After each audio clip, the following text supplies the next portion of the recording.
Hello and thank you for choosing this clean Amish romance from Sarah Miller. Before we begin, don't forget to hit that subscribe button. Your support helps us keep sharing more wonderful stories for free. Settle in as you step into a peaceful Amish community where faith is strong, hearts are open, and love finds its way. Enjoy. Copyright Sarah Miller. A Prayer for Emma by Sarah Miller. Chapter 1. The hens scattered as Emma crossed the yard with the feed bucket, their soft clucking the only sound in the morning stillness. 2 years ago, this walk would have been different. Ma'am would have been hanging laundry on the line, humming one of her hymns. Susan would have been chasing after one of the cats. The house would have been alive with voices and laughter, and the comfortable chaos of a family going about its day. Now the quiet pressed in from all sides. Emma scattered the feed in smooth arcs, the way her ma'am taught her, making sure the smaller hens could reach their share before the bold ones gobbled everything. The August heat was already building, though the sun had barely cleared the tree line. Harvest would come soon. There would be canning and preserving, and all the work that came with the turning of the seasons. At least the work never changed. She finished with the hens and headed toward the barn, where her dade was already mucking out the stalls. Morning light filtered through the open doors as she stepped inside. Henry Wagler moved more slowly these days, his broad shoulders slightly stooped, his gray beard catching the light from the open door. His hands, marked with old nicks and calluses from years at the workbench, gripped the pitchfork with the same steady patience he brought to everything. Morning, Dade. Emma set down the bucket and reached for the second pitchfork. You don't need to help with this. He paused, leaning on the handle. Susan can help me.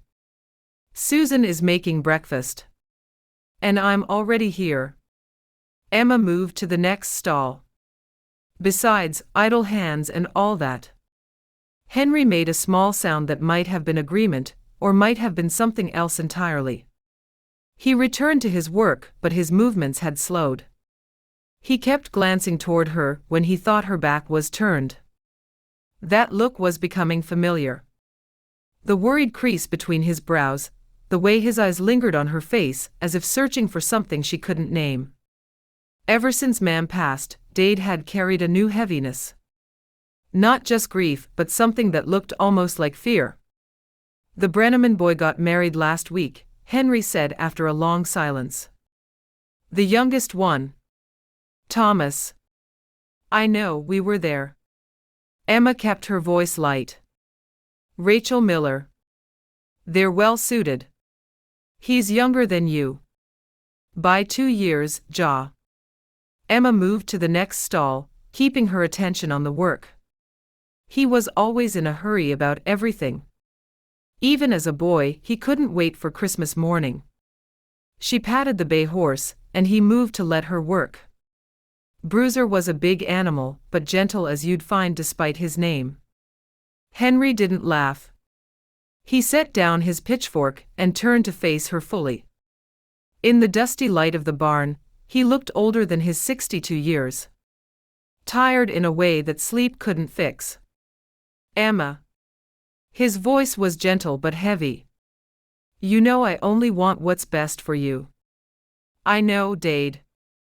She softened her tone because it was true. He loved her. He worried for her. That was what Dades did. I know you want me to be happy. I want you to have a future that isn't just this. He gestured at the barn, at the farm, at everything. When I'm gone. You're not going anywhere. Emma crossed to him and laid her hand on his arm. You're healthy and strong, and God willing, you'll be here for many more years. God willing. He covered her hand with his own, his calloused palm warm against her skin. But Emma, if you wait too long. I'm content. The words came out practiced because they were. She had said them so many times they had worn smooth, like river stones. I have you, Susan, and the farm. I have my work and my faith and my friends. What more could I need? Henry's eyes, still sharp despite the gray in his beard, searched her face. Whatever he was looking for, he didn't find it. His shoulders dropped slightly. "Your ma'am used to say the same thing," he said quietly. "Before she met me." Emma had no answer for that. She squeezed his arm and returned to her work, letting the rhythm of the pitchfork fill the silence between them. After a moment, Henry did the same. They finished the stalls without speaking again, and Emma gathered her bucket and headed back toward the house. Through the kitchen window, she could see Susan moving about, already busy with the morning's baking. Susan had been up early, as usual. At 24, Susan still moved through the world with an easiness Emma had never quite mastered. Where Emma was steady, Susan was warm. Where Emma held back, Susan reached out. They were different in almost every way, yet the bond between them had only grown stronger since Ma'am's death. Susan looked up from the stove as Emma entered, her lighter hair already escaping its pins beneath her cap. "There you are. I was starting to think the hens had finally revolted." "Not today." Emma washed her hands at the basin and dried them on a clean cloth.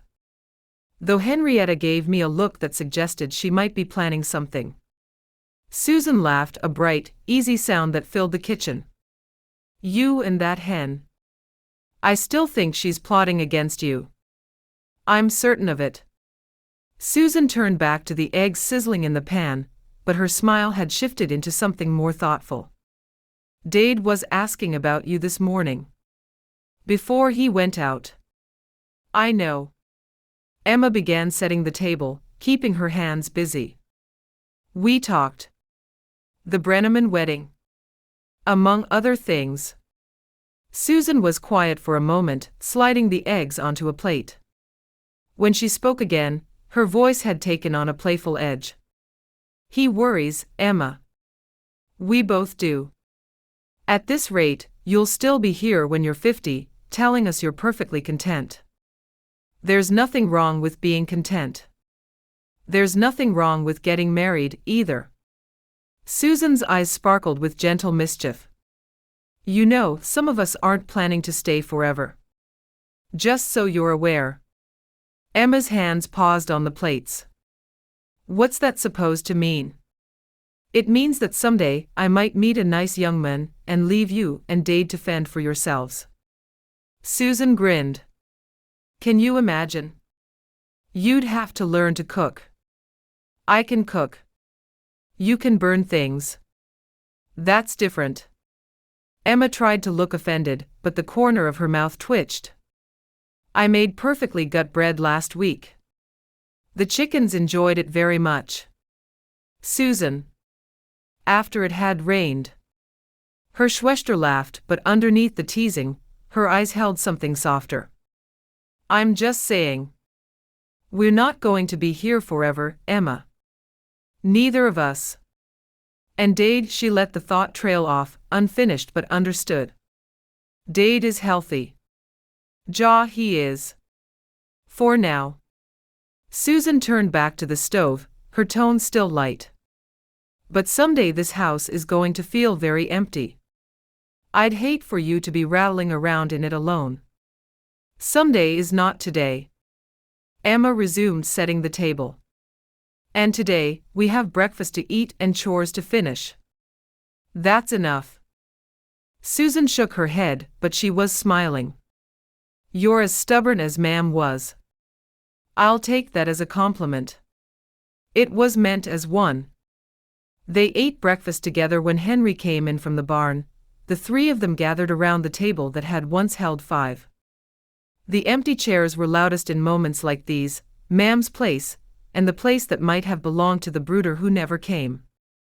After silent prayer, they passed the bread, the eggs, and the fresh preserves Susan had put up last week. The conversation was light and easy, touching on weather and harvest and the new family that had moved into the old Fisher place on the other side of Faith's Creek. But Emma caught her Dade watching her again, that worried crease deepening between his brows.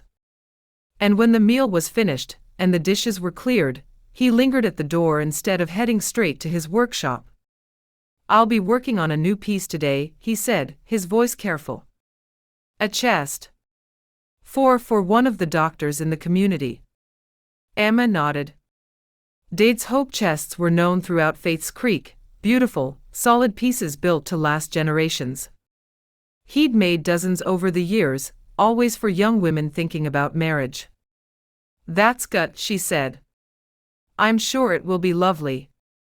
Henry stood there a moment longer, as if he wanted to say something else. Then he simply nodded and walked out across the yard toward his workshop, his shoulders heavy with thoughts he didn't share. His figure grew smaller across the yard, and Emma watched until he disappeared into the workshop. The door closed behind him, carrying with it whatever words he had swallowed. She turned back to the house, but her Dade's unfinished sentence lingered in the air like wood smoke. A chest for one of the doctors in the community. Something in the way he'd said it made her wonder which daughter he meant. Chapter 2. The hope chest sat at the foot of her bed like a question she hadn't asked.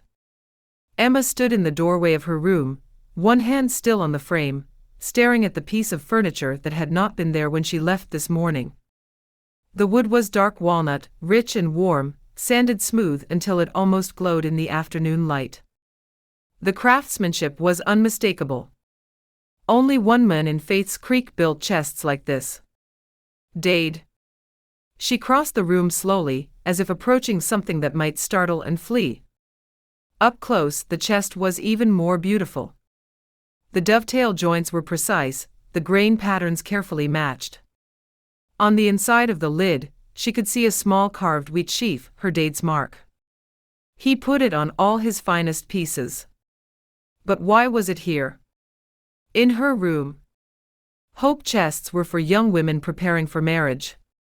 For girls who spent their evenings embroidering linens and dreaming of the homes they would someday keep.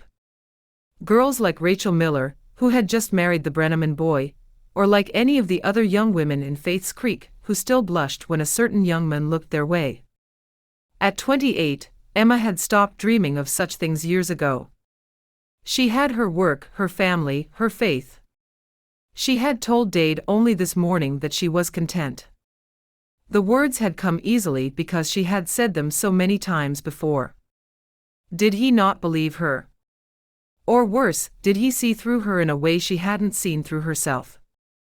Emma lowered herself onto the edge of her bed, her hands folded tightly in her lap. The chest sat before her, silent and patient, offering nothing but its presence. She should leave it alone. She should go downstairs and tell Dade there had been some mistake, that she didn't need a hope chest, that he should save his beautiful work for someone who would actually use it. But she didn't move. Instead, she reached forward, her fingers brushing the smooth wood of the lid. It was cool to the touch, solid and real, the grain silky beneath her fingertips. She lifted it slowly, half expecting to find it empty. It wasn't. Inside, nestled against the bare wood bottom, lay a single folded piece of paper. The creases were sharp, the paper thick and cream-colored. Emma went still. This wasn't the kind of paper they used for ordinary notes. This was the gut paper, the kind Ma'am had kept in her writing desk for special occasions. Emma lifted the note carefully, as if it might crumble in her hands. The handwriting on the outside was her Dade's, the letters formed with the same steady patience he brought to his woodwork. But the name written there made her heart stutter. Mary. Her Ma'am's name. Emma's hands trembled. She should put it back. This note was not meant for her. It was private, sacred, a piece of her Dade's grief that he had chosen to hide away in this chest he had built with his own hands. Reading it would be a violation of something she couldn't quite name. But the note was already unfolding in her fingers, and her eyes were already moving across the page. My dearest Mary, I speak to you here because my heart still beats to the sound of your name, and because God knows why I'm writing. Our Emma is strong, just as you always said she would be. She carries herself well and does not complain, but I see how carefully she guards her heart. I fear she believes that loving deeply means losing deeply, and so she chooses neither. Emma's vision blurred. She blinked hard and kept reading. I have made this chest with my hands, because it is the only way I know how to pray while working. Each board was cut with the hope that she will not close herself off to the future out of fear. I do not ask God to send her a husband quickly, only rightly, and only if it brings her peace. I also confess my own fear. When she and Susan are gone from this house, I do not know how quiet it will be. I trust God, but I am still a man who misses his fra and dreads an empty table. If Emma is meant to marry, let it be with a man who sees her heart and treats it gently. If she is meant to walk alone, then give her contentment, real contentment, and do not let her mistake fear for faith. With a love that does not end, Henry. The paper shook in Emma's hands. She read the words again, then again, as if repetition might change their meaning. But they remained the same, each sentence a window into her Dade's heart that she had never meant to open. I fear she believes that loving deeply means losing deeply, and so she chooses neither. Was that true? Was that what she'd been doing all these years? She'd told herself she was being sensible, practical, content with the life God had given her rather than grasping for something more. But Dade's words cut through those careful explanations like a blade through cloth. Do not let her mistake fear for faith. Emma pressed her hand to her mouth, trying to hold back the sound that wanted to escape. She had spent 6 years convincing herself that she didn't want marriage, that she didn't need it, that she was better off without the risk of disappointment. But here, in her Dade's own handwriting, was the truth she refused to see. The thought unsettled her. She wondered if fear had shaped more than she had ever admitted. And Dade, had he seen something she hadn't? The guilt came then, sharp and sudden. This note was not for her. It was a prayer, a conversation between her Dade, her ma'am, and God.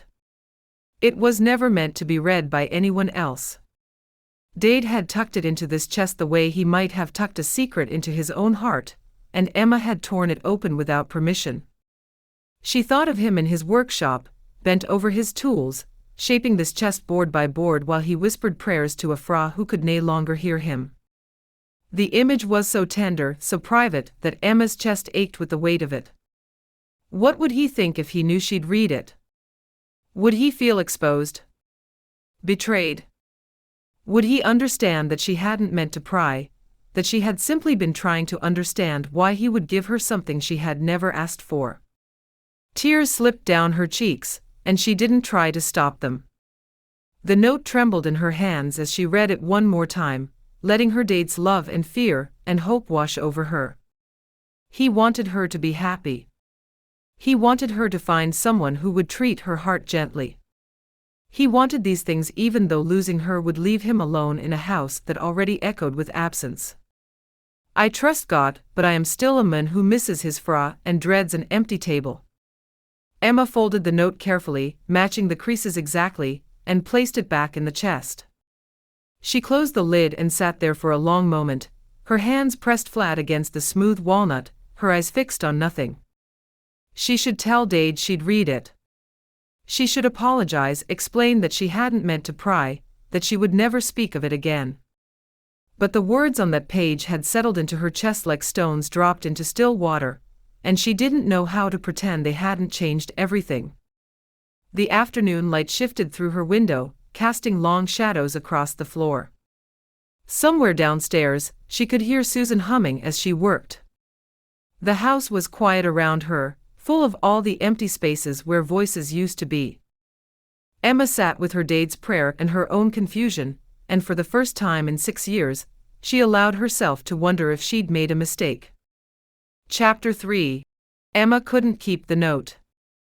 The thought struck her as she sat on the edge of her bed, the folded paper pressed between her palms like something fragile and dangerous.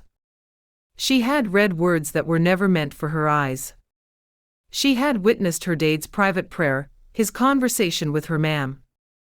These were his deepest fears laid bare on cream-colored paper. Keeping it hidden in the hope chest, pretending she'd never found it, would be a lie she couldn't carry. She had to return it to him. She had to confess what she'd done. Emma rose from the bed, her legs unsteady beneath her. The tears had dried on her cheeks, leaving her skin tight, and her eyes raw. She tucked the note carefully into the pocket of her apron, where it rested against her hip like a small, heavy secret. The hallway was empty. Susan's humming had stopped, which meant she was probably outside hanging laundry, or tending to one of the dozen small tasks that filled their days. Emma moved toward the stairs, her hand trailing along the wall for balance. Her heart beat too fast, her thoughts scattered like startled birds. What would she say? How could she explain that she had opened the chest out of curiosity, found the note addressed to Ma'am, and read it anyway? Would Dade be angry? Hurt? Would he understand that she hadn't meant to pry, that she simply wanted to understand why he would give her something so significant when she'd insisted so firmly that she didn't want it? The stairs creaked beneath her feet. The house was quiet around her, afternoon light filling the space with warmth. Emma reached the bottom of the stairs and turned toward the back door, toward the workshop where Dade would be working on his latest project. She pushed open the door and stepped onto the porch. And collided directly with a man coming up the steps. The impact knocked the breath from her lungs. She stumbled backward, her hand flying to the doorframe for balance, while the man caught himself on the porch railing. For a moment, they simply stared at each other, both too startled to speak. Daniel Kauffman. Emma's mind supplied the name even as her senses registered the rest of him. The broad shoulders, the light brown hair beneath his hat, the gray-blue eyes that widened with surprise and then softened with concern. Daniel had returned to Faith's Creek a year ago after his FRA passed. He kept mostly to himself, working his farm, attending services, speaking little but always with quiet respect. Emma had seen him at church gatherings and community events, but they had never exchanged more than polite greetings. He was taller than she remembered, or perhaps she had simply never stood this close to him before. His face was weathered from farm work, lines around his eyes that spoke of time spent squinting into the sun. There was something steady about him, solid, like the old oak tree that stood at the corner of their property. Now he was standing on her porch, and the note was no longer in her pocket. Emma's hand flew to her apron. It was empty. Her gaze dropped to the porch floor, where the cream-colored paper lay unfolded, her Dade's handwriting clearly visible in the afternoon light. It must have slipped out when she stumbled. "I'm sorry," Daniel said, his voice low and steady. "I should have called out. I didn't mean to startle you." He bent down and picked up the paper before Emma could move, his eyes scanning the words automatically, the way anyone's would when presented with readable text. "No, don't." But it was too late. She could see his expression change as his eyes caught the first lines, the surprise shifting into something more careful. His gray-blue eyes stilled on the page for only a moment before he looked up, realizing this was not meant for him. "My dearest Mary." Daniel's gaze lifted from the paper and met hers. Something passed between them in that moment, something Emma couldn't name. He had glimpsed her Dade's prayer. He had seen enough to know it was private, deeply personal. The embarrassment was overwhelming. "That's not," Emma's voice came out strangled. She stepped forward and held out her hand for the note. "It's not meant to be read. It was private. I shouldn't have read it either." Daniel looked down at the paper in his hands, then back at her face. His expression was careful, unreadable. "I apologize." "I assumed," he trailed off, shaking his head slightly. "I shouldn't have assumed anything. I didn't mean to read it." He held out the note, and Emma took it, her fingers brushing against his briefly. The contact sent an unexpected jolt through her, his skin rough and warm against hers, his grip steady in a way that made her own trembling more obvious. "I was looking for your Dade," Daniel said, his voice quiet. "I have a message for him from Bishop Amos about the barn raising next month." "I should have knocked." You didn't do anything wrong.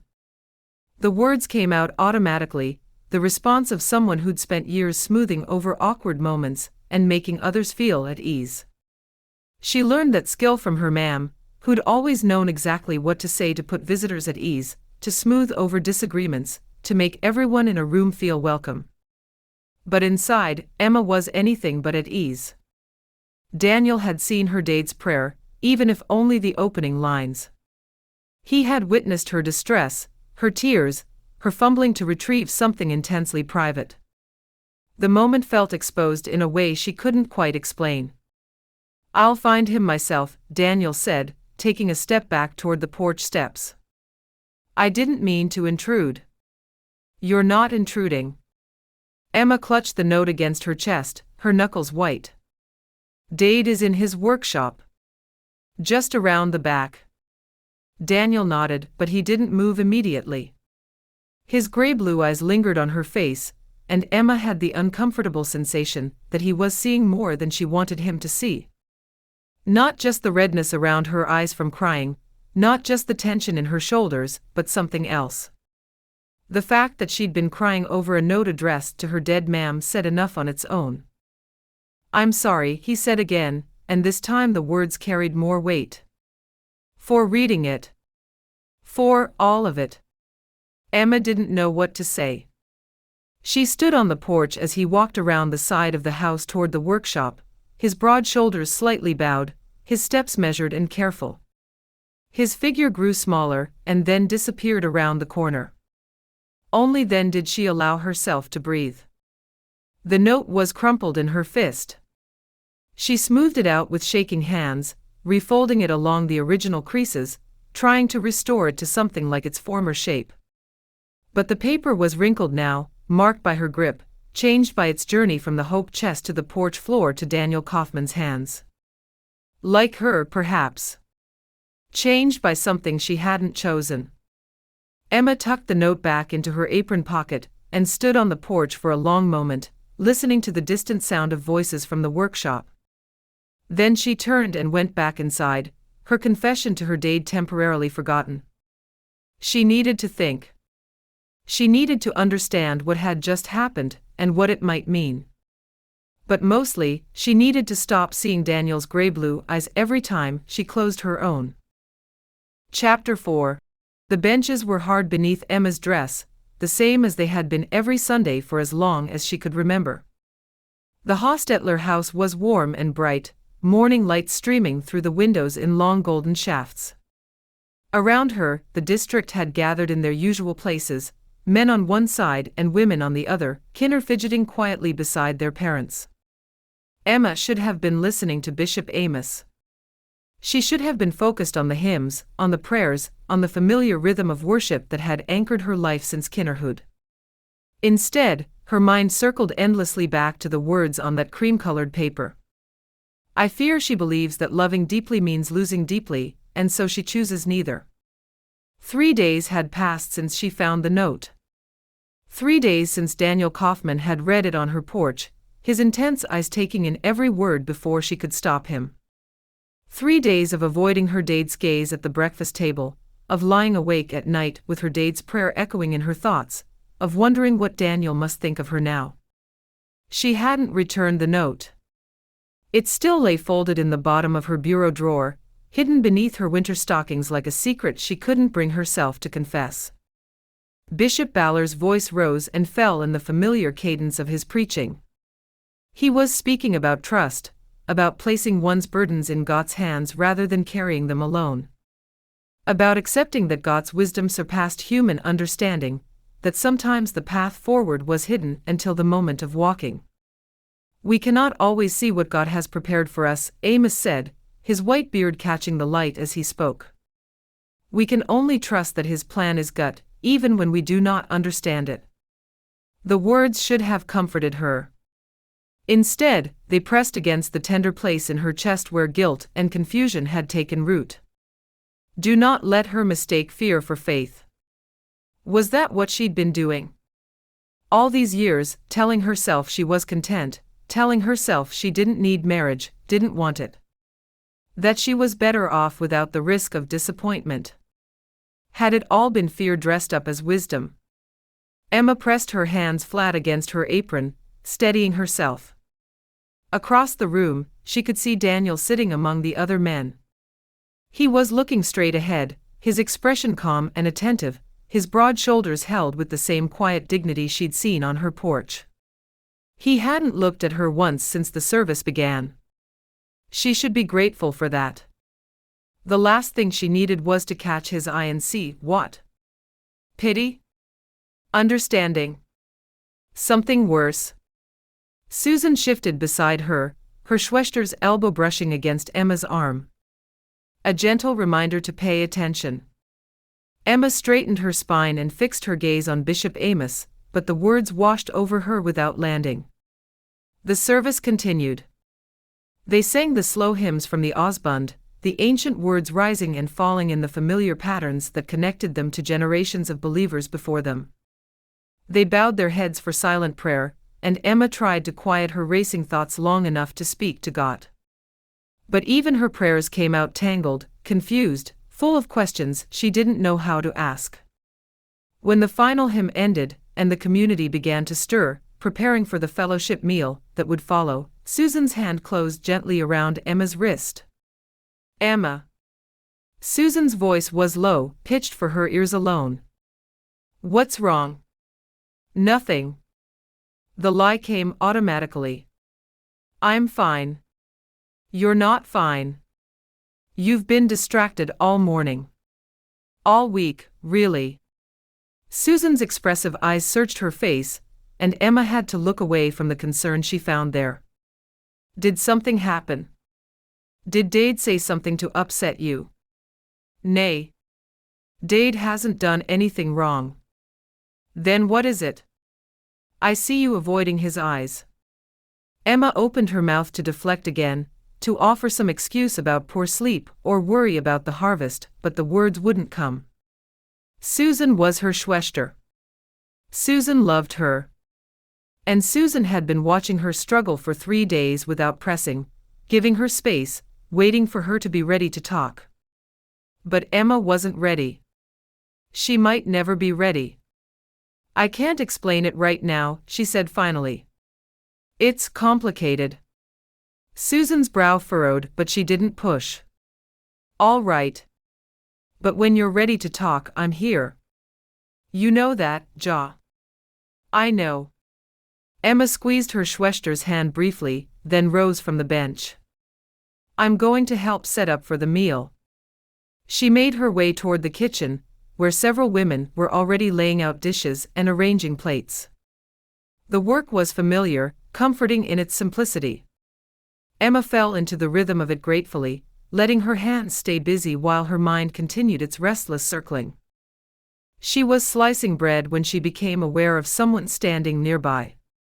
Not close enough to be intrusive, but close enough to sense.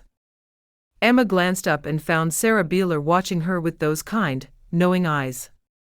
You look troubled, dear, Sarah said softly.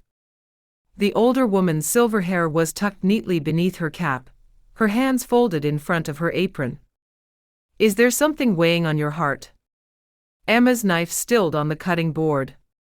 Sarah had always been perceptive, able to see beneath the surface of things that others missed. It was one of the reasons the community trusted her, sought her counsel, brought their worries to her table along with their covered dishes and preserves. I'm all right, Emma said. Just tired. Sarah made a small sound that suggested she didn't quite believe this, but she wouldn't press. If you ever want to talk, my door is always open. Sometimes it helps to speak things aloud, even when we're not sure what we want to say. Emma nodded, not trusting her voice. Sarah patted her arm gently and moved away to help with the coffee, leaving Emma alone with her bread and her tangled thoughts. The fellowship meal passed in a blur of conversation and laughter that Emma barely registered. She ate without tasting the gut food the community had prepared, responded to questions with half her attention, and smiled when she was supposed to smile. Martha Brenneman asked about the harvest, and Emma gave some answer she couldn't remember a moment later. Young Hannah Stoltzfus wanted to know if Emma would help with the quilting bee next week, and Emma said ja, even though she had no idea what day it was. All the while, her dade's words echoed in her mind like a hymn she couldn't stop singing. If Emma is meant to marry, let it be with a man who sees her heart and treats it gently. Across the room, Daniel Kauffman sat with the other men, eating quietly, speaking little. He still hadn't looked at her. Emma told herself she was relieved, but the tight feeling in her chest suggested otherwise. When the meal ended and the families began to disperse, Susan appeared at Emma's side again. Her Schwester's face was soft with worry, but she didn't ask any more questions. She simply walked beside Emma toward their buggy, a silent presence that somehow made the weight on Emma's shoulders feel slightly less crushing. "Denki," Emma said quietly as they climbed into the buggy. "For what?" "For not pushing." Susan smiled, but it didn't quite reach her eyes. "I'm your Schwester. I don't need to push. I just need to be here." Emma reached over and squeezed her hand, and they rode home in silence, the note still hidden in Emma's drawer, the questions still unanswered, the confusion still as thick and heavy as the August heat. Chapter 5. The words of Henry Wagler's prayer had not left Daniel's mind in for days. He stood at the edge of his field in the early morning light, watching the sun rise over Faith's Creek, and the phrases played through his memory like verses from a hymn he couldn't unlearn. "Our Emma is strong, just as you always said she would be. She carries herself well and does not complain, but I see how carefully she guards her heart." Daniel hadn't meant to read the note. He simply bent down to pick up the paper that had fallen from Emma's apron, his eyes moving across the words before his mind caught up with what he was doing. By the time he understood what he was reading, it was too late. The prayer was already inside him, lodged somewhere deep in his chest where it echoed against his own quiet loneliness. "I fear she believes that loving deeply means losing deeply, and so she chooses neither." He knew something about that. He knew about the fear of loss, about the way grief could hollow a person out and leave them hesitant to reach for anything that might be taken away. His Hannah had been gone for 3 years now, and there were still mornings when he woke expecting to find her beside him. There were still moments when he turned to share some small observation and found only empty space where she should have been. He'd come back to Faith's Creek believing his chapter of marriage was closed. He'd made his peace with loneliness, or so he told himself. He would work his farm, serve his community, and live out his days in quiet usefulness. It was not the life he imagined when he was young and hopeful and newly married, but it was a life. It was enough. Wasn't it? Daniel turned away from the sunrise and walked back toward his barn. There was work to be done, always work, and work was a mercy. Work kept his hands busy and his mind occupied. Work didn't ask questions he couldn't answer. He was forking hay into the horses' stalls when he heard footsteps approaching. Daniel straightened and turned to find Henry Wagler standing in the doorway of the barn, his tall frame silhouetted against the morning light. "Henry." Daniel set down the pitchfork. "Good morning." "Good morning, Daniel." Henry stepped into the barn, his sharp eyes taking in the neat stalls, the well-organized tools, and the general order that Daniel maintained in his space. "I hope I'm not interrupting." "Not at all. What brings you out this way?" Henry was quiet for a moment, his calloused hands folded in front of him. Daniel had always respected Henry Wagler. The older man was a skilled craftsman, a devoted dade, a man who spoke little but meant every word he said. Since Mary's passing, Henry had carried his grief with dignity, continuing to build his beautiful furniture, continuing to care for his doctors, continuing to show up for the community even when his own heart was heavy. "I have a favor to ask," Henry said finally. "If you have time." "Of course. What do you need?" "There's a cupboard in my kitchen. The hinge has been broken for months, and I've been meaning to fix it," but he shrugged, a small gesture that conveyed more than words could. "It was Mary's cupboard. She picked it out when we were first married." I keep meaning to repair it, but every time I start, I find some reason to stop. Daniel understood. There were things in his own house that still belonged to Hannah, items he couldn't quite bring himself to touch or move or fix. Grief had strange rules about what it would allow and what it wouldn't. I'd be glad to help, Daniel said. When would you like me to come? Would tomorrow suit? After morning chores? Tomorrow it is. Henry nodded, and something in his expression eased slightly. I appreciate it, Daniel. It's not a difficult repair, just difficult for me. I understand. They stood in the quiet of the barn for a moment, two men who had both lost wives, both learned to carry on alone. Did Henry know about the note? Had Emma told him what happened? But Henry's expression gave nothing away, and Daniel didn't ask. How are you settling back in? Henry asked. It's been about a year now, Ja. Just over a year. It's got to be home. Daniel picked up his pitchfork again, needing something to do with his hands. Faith's Creek is where I grew up. Where Hannah and I, he trailed off, unsure how to finish the sentence. Where you built your life, Henry supplied gently. Ja. Where we built our life. Daniel resumed forking hay, letting the familiar rhythm steady him. I thought about staying away. After she passed. But there was nothing for me in that other place except memories, and memories can follow you anywhere. Henry made a small sound of agreement. They can indeed. Coming back was hard at first. Everyone remembered her. Everyone wanted to offer condolences, share stories, and tell me how much they missed her. Daniel paused, leaning on the pitchfork. But now I'm grateful for it. She's not forgotten here. The people who loved her still speak her name. Mary would have liked that, Henry said quietly. She always said the worst kind of death was being forgotten. They fell into silence again, but it was a comfortable silence, the kind that came from shared understanding. Daniel finished with the horses and hung up his pitchfork, his mind turning over Henry's request. Fixing a cupboard was simple enough. But going to the Wagler house meant being near Emma again, seeing her face, perhaps reading in her eyes what she thought of him now that he had stumbled into her family's private grief. Part of him wanted to avoid it.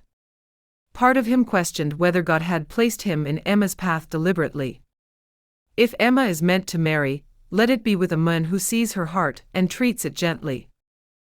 Daniel had nae right to think about that prayer, nae right to let it kindle something in his chest that he thought was permanently cold. Emma Wagler was not his concern.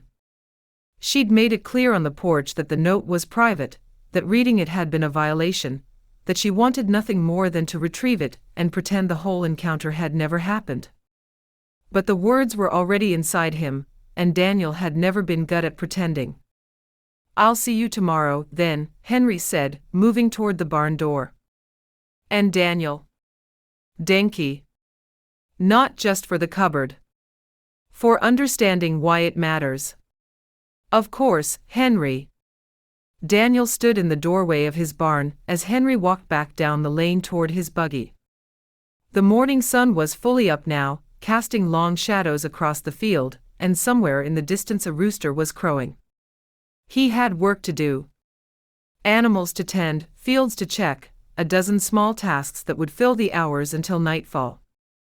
But as he turned back to his barn, Daniel prayed, not for ease or comfort but for clarity. If there is something you want me to see, Lord, help me see it. If there is something you want me to do, help me know what it is.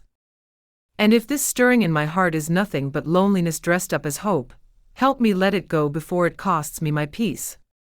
He picked up his pitchfork and went back to work. The hay needed forking, the stalls needed mucking out, and the day would not wait for a man lost in his own thoughts.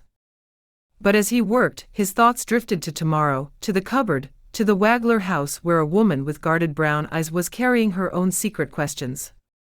Perhaps God had placed him in her path. Perhaps it meant nothing at all.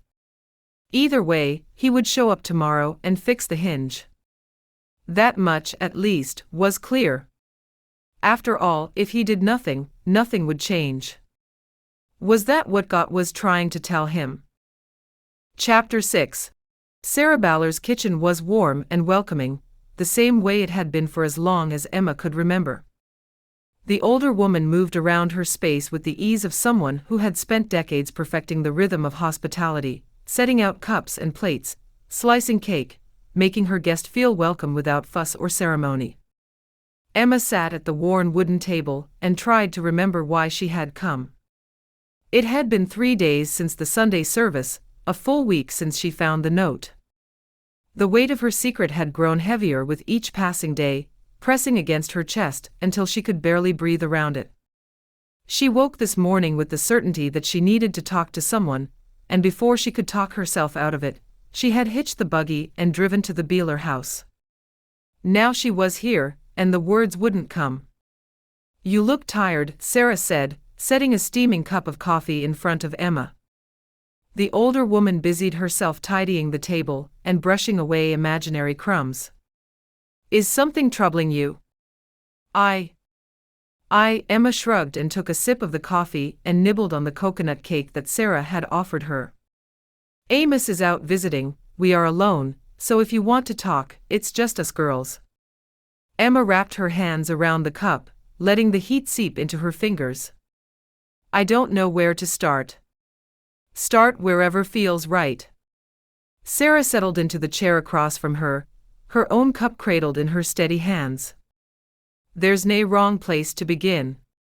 Emma stared at the dark surface of her coffee, watching the steam curl upward and disappear. She had come here to talk, but now that the moment was here, uncertainty paralyzed her. How could she explain what had happened without betraying her dade's privacy?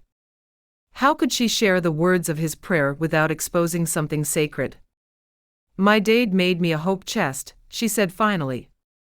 The words came out quieter than she intended, barely more than a whisper.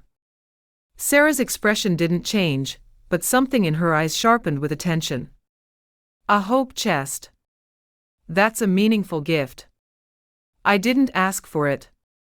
"I don't," Emma paused, swallowing hard. "I don't want to be married. I've told him that. I've told everyone that. And yet he made it anyway." "Jaw." Emma's voice cracked slightly. "He put it in my room while I was doing chores.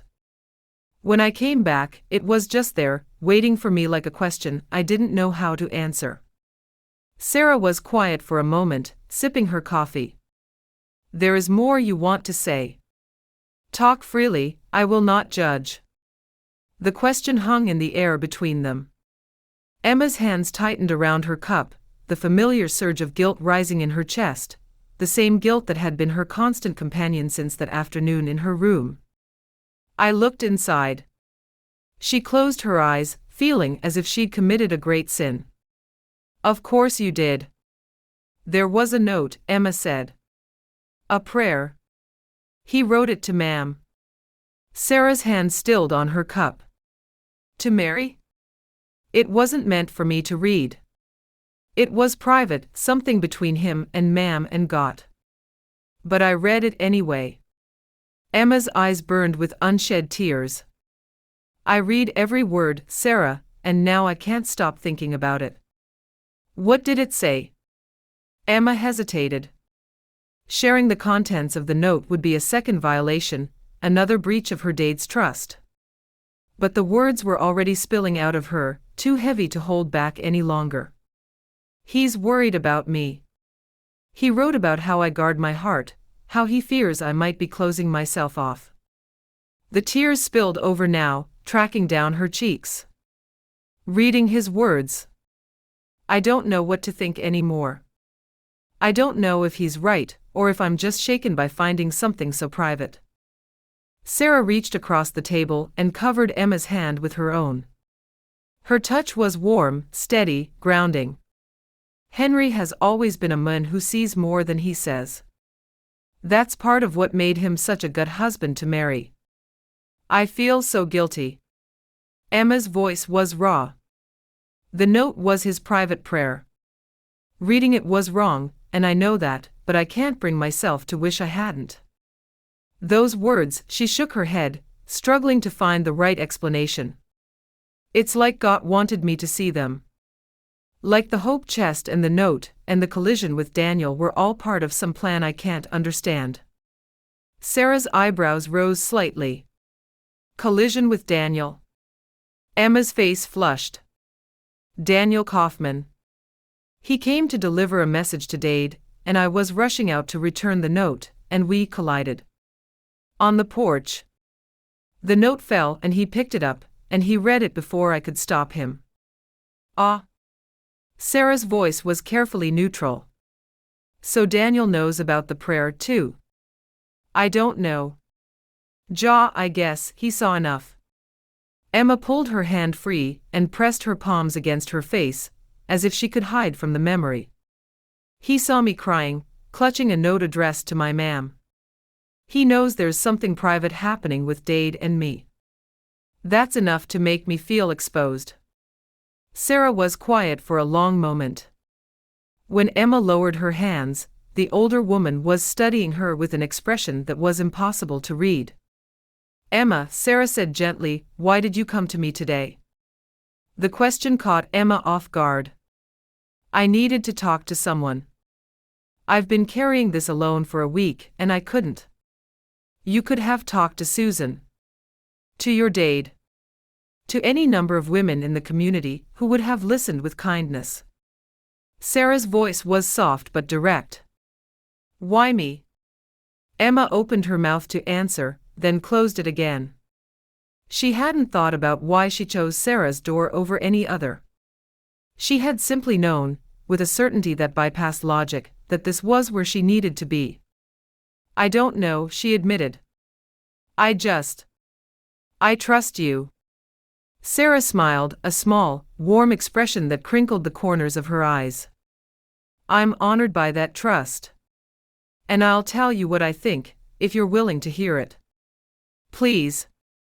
I cannot tell you what God intends. Only He knows that. Sarah's voice was gentle but measured. What I can say is that you found the note, and you came here today with questions. Whether that means something, only God knows. Only you can take those questions to Him in prayer. She paused, her gaze steady on Emma's face. Perhaps what matters now is not why you found it, but what you will do with what you learned. Sarah's voice was gentle but firm. You say you don't want marriage. But is that true, Emma?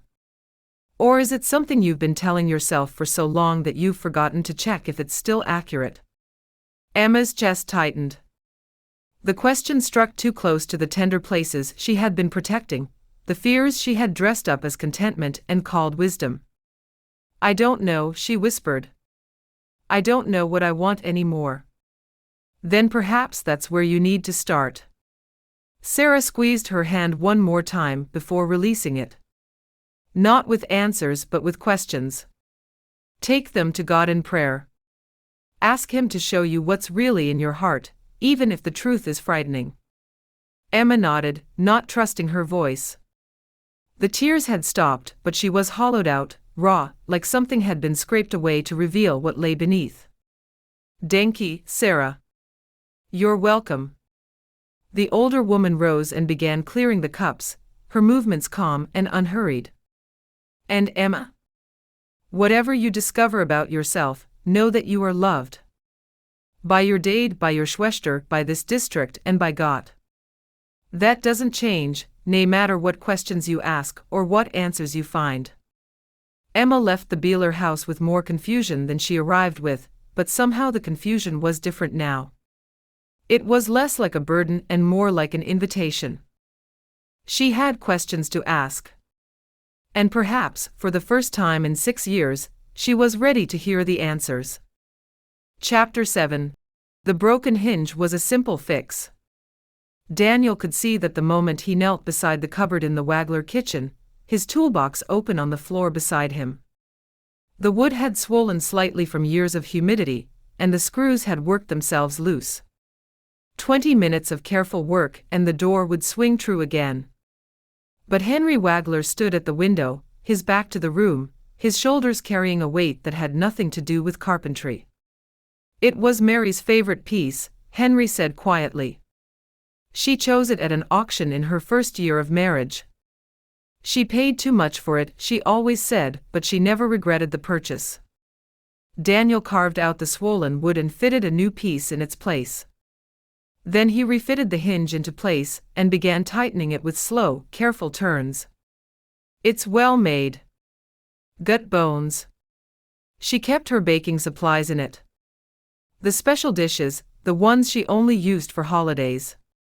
After she passed, I couldn't, Henry's voice trailed off. He didn't turn from the window. I couldn't open it for months. And then when the hinge broke, I just left it. Grief has its own timeline. Daniel tested the door, found it still slightly off kilter, and made an adjustment. There's no right way to carry it. Henry was quiet for a moment. When he spoke again, his voice was rougher, stripped of its usual steady calm. I built a hope chest for Emma. I left a prayer for my fry in it. Did she speak of it to you? Daniel's hands stilled on his tools. She didn't tell me anything. I saw the note by accident. Henry's expression didn't change. His jaw tightened slightly, as if Daniel had confirmed something he already suspected. I understand. Henry turned from the window, his sharp eyes meeting Daniel's. I saw the collision on the porch. I regret it. I should have looked more carefully. Perhaps. Henry moved to the table and lowered himself into a chair, his movements slower than they should have been for a man his age. Or perhaps God has his own ideas about what should be seen, and by whom. Daniel didn't know how to respond to that. He returned his attention to the cupboard, working the hinge back and forth to test its movement. The door swung smoothly now, the way it was meant to. I worry about her, Henry said.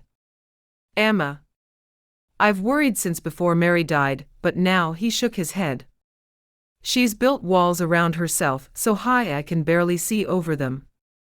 She tells me she's content, but content isn't the same as happy. And I'm afraid she doesn't know the difference anymore. Daniel set down his screwdriver and sat back on his heels. He had no right to be part of this conversation. He was here to fix a hinge, not to discuss Emma Wagler's heart. But something in Henry's voice, the raw honesty of a dade's fear, made it impossible to simply pack up his tools and leave. The note, Daniel said carefully. The prayer you wrote to Mary. It showed a deep understanding of your doctor. I know her better than she thinks. Henry's mouth curved into something that wasn't quite a smile. Parents see things kinder believe they've hidden. We just learn not to speak of what we see, because speaking doesn't help. Kinder must discover the truth for themselves, or it doesn't stick. Is that why you made the chest? To help her discover something. Henry was quiet for a long moment. Outside, Daniel could hear the distant clucking of chickens, the sound of horse hooves on the lane. The ordinary sounds of a farm going about its business, while two men sat in a kitchen full of memory. I made the chest because I was afraid, Henry said finally. Afraid of leaving this world without doing something to help her. I put the note inside because I needed to speak to Mary, to ask for her guidance, even though she can't answer. He looked at Daniel with eyes that held both sorrow and something like hope. I planned to leave it there overnight. I didn't expect Emma to find it. But I'm not sorry she did. Even though it upset her. Sometimes being upset is the beginning of understanding. Henry leaned forward, his calloused hands folded on the table. Daniel, you know something about grief. About losing a fra and learning to live with the absence. I do. Then you know that the worst part isn't the pain. The worst part is when the pain fades and you realize you've built a life around the absence. You've made peace with loneliness, and suddenly peace feels like betrayal. Daniel's chest tightened. The words struck too close to truths he'd been avoiding, questions he'd pushed aside in favor of work and prayer, and the comfortable rhythm of days that asked nothing of him emotionally. "Ja," he said quietly. "I know something about that. Emma has built her peace on fear." Henry's voice was gentle but clear. "She tells herself she doesn't want marriage because wanting feels too dangerous. But I see the way she watches young couples at services. I see the longing she thinks she's hidden." Daniel thought of Emma's face on the porch, the shock and embarrassment in her brown eyes, the way she clutched the note against her chest as if protecting something precious. He thought of the words in Henry's prayer, "I fear she believes that loving deeply means losing deeply, and so she chooses neither." "She's not distant," Daniel said, surprising himself. "She's wounded. There's a difference." Henry's eyes sharpened with interest. "You see that?" "I recognize it." Daniel rose from the floor, dusting off his knees. "When Hannah died, I told myself I was done with hoping. It was easier than risking another loss. But easier isn't the same as better." "Nay, it isn't." Henry stood as well, moving to inspect the repaired cupboard. He opened and closed the door several times, testing the smooth swing of the hinge. "This is gut work." "Denki." "It was nothing." "It was something." Henry closed the cupboard door and rested his hand on the worn wood, his expression distant. "Mary would have been grateful. She always said a home falls apart piece by piece when nae one cares for it." Daniel gathered his tools and placed them back in his box. The repair was done. There was nae reason to linger. But something kept him standing in the Wagler kitchen, reluctant to walk away from a conversation that was unfinished. "Henry," he said, "may I ask you something?" "Of course." "The prayer in the chest. You asked God to send Emma a man who would see her heart and treat it gently." Daniel met the older man's eyes directly. "What would that man look like to you?" Henry was quiet for a long moment. Then a small smile crossed his weathered face. "I don't know what he would look like," Henry said slowly. "I only know what I prayed for, a man of patience. A man who would not rush her or demand more than she could give." He paused, his gaze drifting toward the window. "Beyond that, I leave the details to God. He sees what I cannot." The words settled into Daniel's chest like seeds finding soil. He didn't know what to do with them, didn't know if Henry was speaking generally or specifically. But he left the Wagler kitchen carrying more than he had brought. "Denki for the work," Henry said, walking him to the door. "And for the conversation. Denki for trusting me with both." Daniel stepped out into the September sunshine and walked toward his buggy, his toolbox heavy in his hand. Behind him, the Wagler house sat quiet and peaceful, its windows catching the light. He had come to fix a hinge. But he was leaving with something far more complicated. The beginning of a hope he had thought was permanently closed. Chapter 8. The path along Faith's Creek was one of Emma's favorite places to walk. The water ran clear and shallow over smooth stones, and the trees that lined the banks were just beginning to show the first hints of fall color. September had settled over Lancaster County with its particular golden light, and on afternoons like this, Emma could almost forget the weight she was carrying. Almost. She had walked this path 100 times, maybe 1,000 since kinderhood. It was where she came when she needed to think, when the house was too full of questions and the fields too full of work. Here, with the sound of water and birdsong filling the air, she could pretend that life was simple. Today, the pretending wasn't working. She rounded a bend in the path and saw him. Daniel Kauffman was walking toward her, his broad shoulders unmistakable even at a distance. He moved with the same quiet steadiness she'd seen on her porch, the same careful deliberation that characterized everything he did. For a moment, Emma considered turning around. She could slip back the way she'd come. She could disappear into the trees before he saw her, and avoid the awkwardness of another encounter. But her feet refused to cooperate, and by the time she'd finished debating with herself, Daniel had already seen her. He stopped a few paces away, his gray-blue eyes meeting hers with an expression she couldn't quite read. Emma. Daniel. She clasped her hands in front of her apron, suddenly unsure what to do with them. I didn't expect to see you here. I walk this path sometimes. He gestured vaguely toward the creek. Being here, I feel close to God and nature, it helps me think. Me too.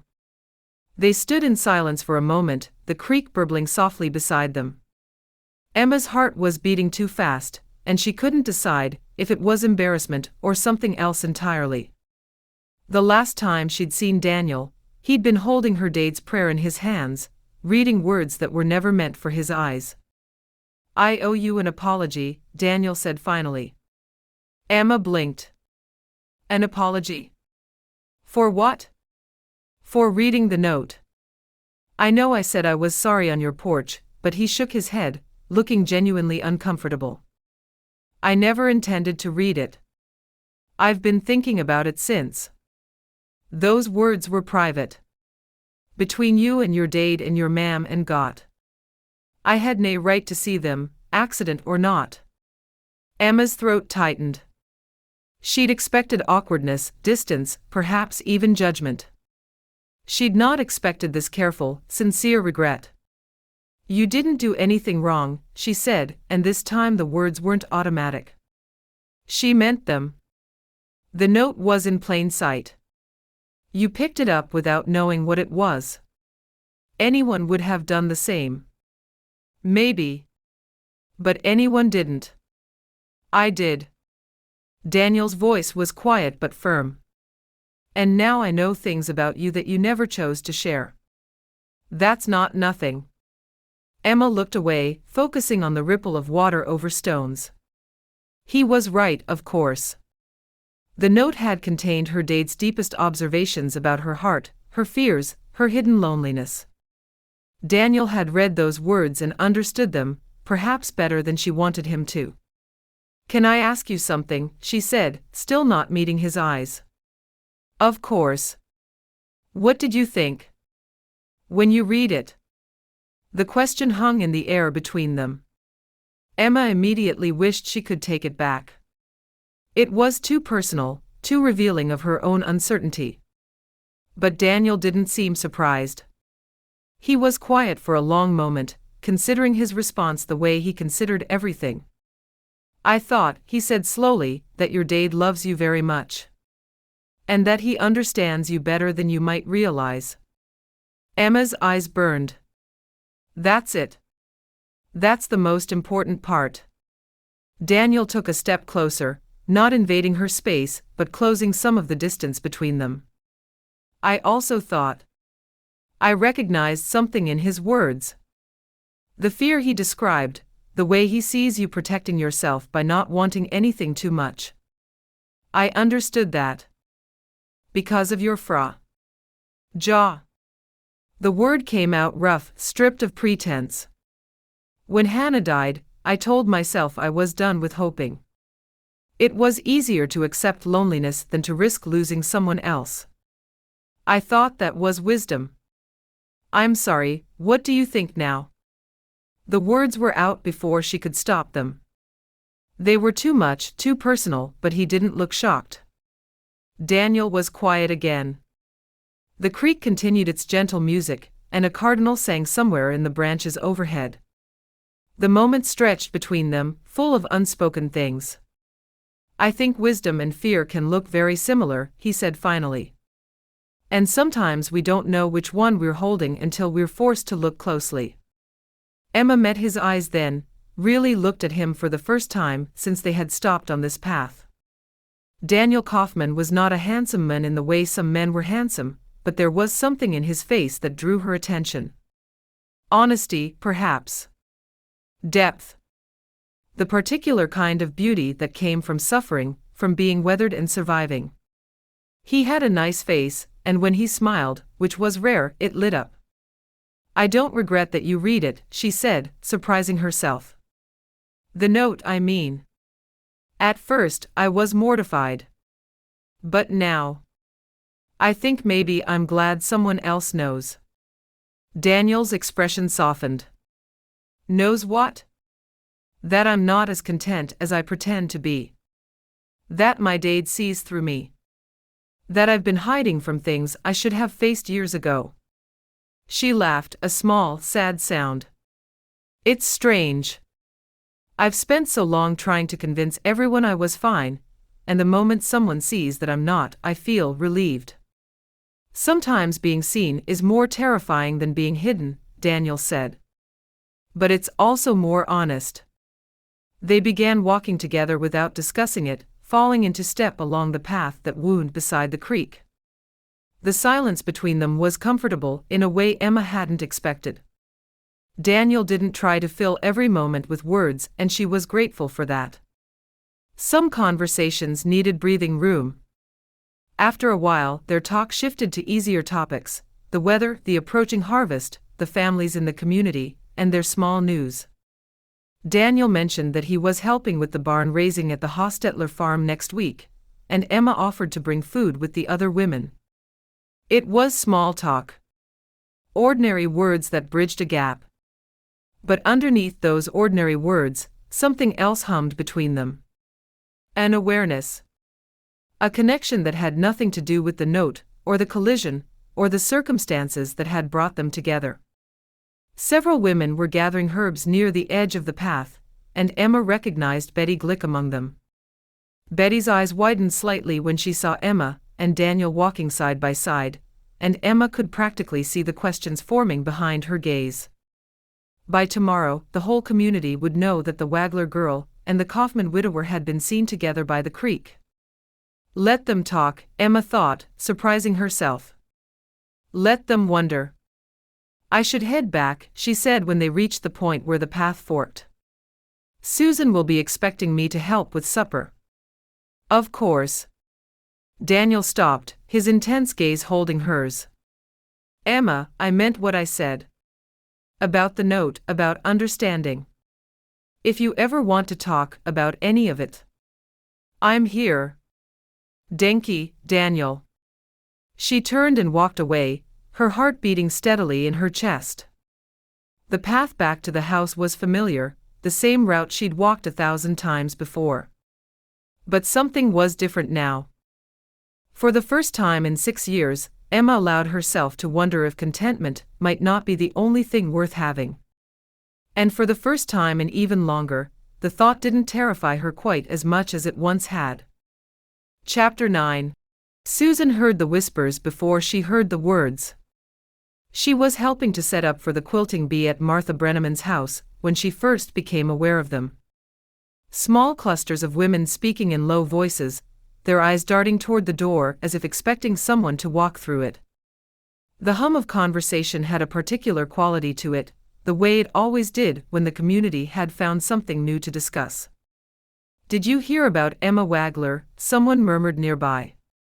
Susan's hands stilled on the fabric she was unfolding. She kept her expression neutral, her ears straining to catch the rest of the conversation. Betty Glick saw them walking together by the creek. Side by side, talking like they'd known each other for years. The Kauffman widower. "Isn't he a bit old for her?" "He's only 32. "That's not so old." "And Emma's 28. "If anything, she's the one who's waited too long." Susan's jaw tightened. She bent over her work, pretending to be absorbed in smoothing the quilt squares, but her mind was racing. Emma and Daniel Kauffman. Walking together by the creek. This was news to her, and Susan didn't like learning about her Schwester's life through the quilting circle gossip. The women continued talking, their voices carrying despite their attempts at discretion. "I always thought Emma was determined to stay unmarried. She's turned away every young man who's shown interest. Maybe she's finally come to her senses. She's not getting any younger." Or maybe the widower is just being friendly. He's a quiet man, keeps to himself. I wouldn't read too much into a walk, maybe they were just going in the same direction. Susan finished arranging her fabric and excused herself to fetch more thread from the basket by the window. It was a transparent excuse, but she needed a moment to collect her thoughts. From this vantage point, she could see the lane leading up to the house, and she watched for Emma's arrival with new eyes. What was her Schwester up to? And why hadn't Emma said anything? The questions lingered throughout the afternoon as Susan worked on her section of the quilt and made small talk with the other women. She smiled and nodded and said all the right things, but underneath her calm exterior, worry was building like clouds before a storm. Emma arrived late, slipping into the gathering with apologies about chores running long. She took her place at the quilting frame and picked up her needle, and to anyone else, she would have looked perfectly normal. But Susan knew her Schwester. She could see the slight flush on Emma's cheeks, the way her eyes kept drifting toward the window, the distracted quality of her movements. Something had changed. Susan was certain of it. She waited until the quilting was finished and the women began dispersing before she caught Emma's arm. "Walk with me," Susan said quietly. "I want to talk to you." Emma's expression flickered with something that might have been guilt. "Susan, Not here. Outside." They walked together toward the edge of Martha's property, where a stand of maples provided shade and privacy. Susan waited until they were well away from any listening ears before she turned to face her Schwester. "What's going on with you and Daniel Kauffman?" Emma's eyes widened. "How did you know?" "Nothing. Betty Glick saw you walking by the creek. The whole quilting circle was talking about it." Susan kept her voice gentle but firm. "I had to pretend I already knew, Emma. I had to act like my own Schwester tells me things. I'm sorry." Emma's voice was soft, genuinely contrite. "I wasn't trying to hide anything from you. I didn't know what to say." "Try starting with the truth." Susan folded her arms, studying her Schwester's face. "Do you have feelings for him?" Emma was quiet for a long moment. The wind rustled through the maple leaves overhead, and somewhere in the distance, a kinner was laughing. When she finally spoke, her voice was barely above a whisper. "I don't know what I feel. Everything is so confused right now. Because of the hope chest." Emma's head snapped up. "How do you know about that?" "I know Dade made you one. I know you've been different since you found it. I know something happened that you're not telling me." Susan softened her tone, reaching out to take her Schwester's hand. "I'm not trying to push you, Emma. I just want to understand. I want to help. I want you to know that I'm here no matter what happens, and I always will be, no matter what." Emma's eyes glistened with unshed tears. The chest had a note inside. "A prayer Dade wrote to Ma'am. About me." Susan's eyes widened. "A prayer? He's worried about me. He thinks I've closed my heart because I'm afraid of losing someone, like I lost Ben when I was younger. Like when he found a girl who was prettier, funner, and also the way he lost Ma'am." Emma's voice cracked. "And he's right, Susan. He's been right all along, and I've been too stubborn to see it." Susan squeezed her Schwester's hand, her heart aching. She had suspected something like this, had sensed the walls Emma built around herself, but hearing it spoken aloud was different. More real. More painful. "And Daniel?" Susan asked gently. "Where does he fit into this?" He read the note. "By accident. We collided on the porch, it fell, and he picked it up before I could stop him." Emma laughed, a sound that held no humor. "So now a man I barely know understands things about me that I've spent years hiding from everyone else. That must have been terrifying." It was. At first, Emma met her eyes, and Susan was surprised to see something new there. Not fear exactly, but something close to hope. But when we talked by the creek, it wasn't terrible. It was honest. Real. He didn't judge me or try to fix me. He just listened.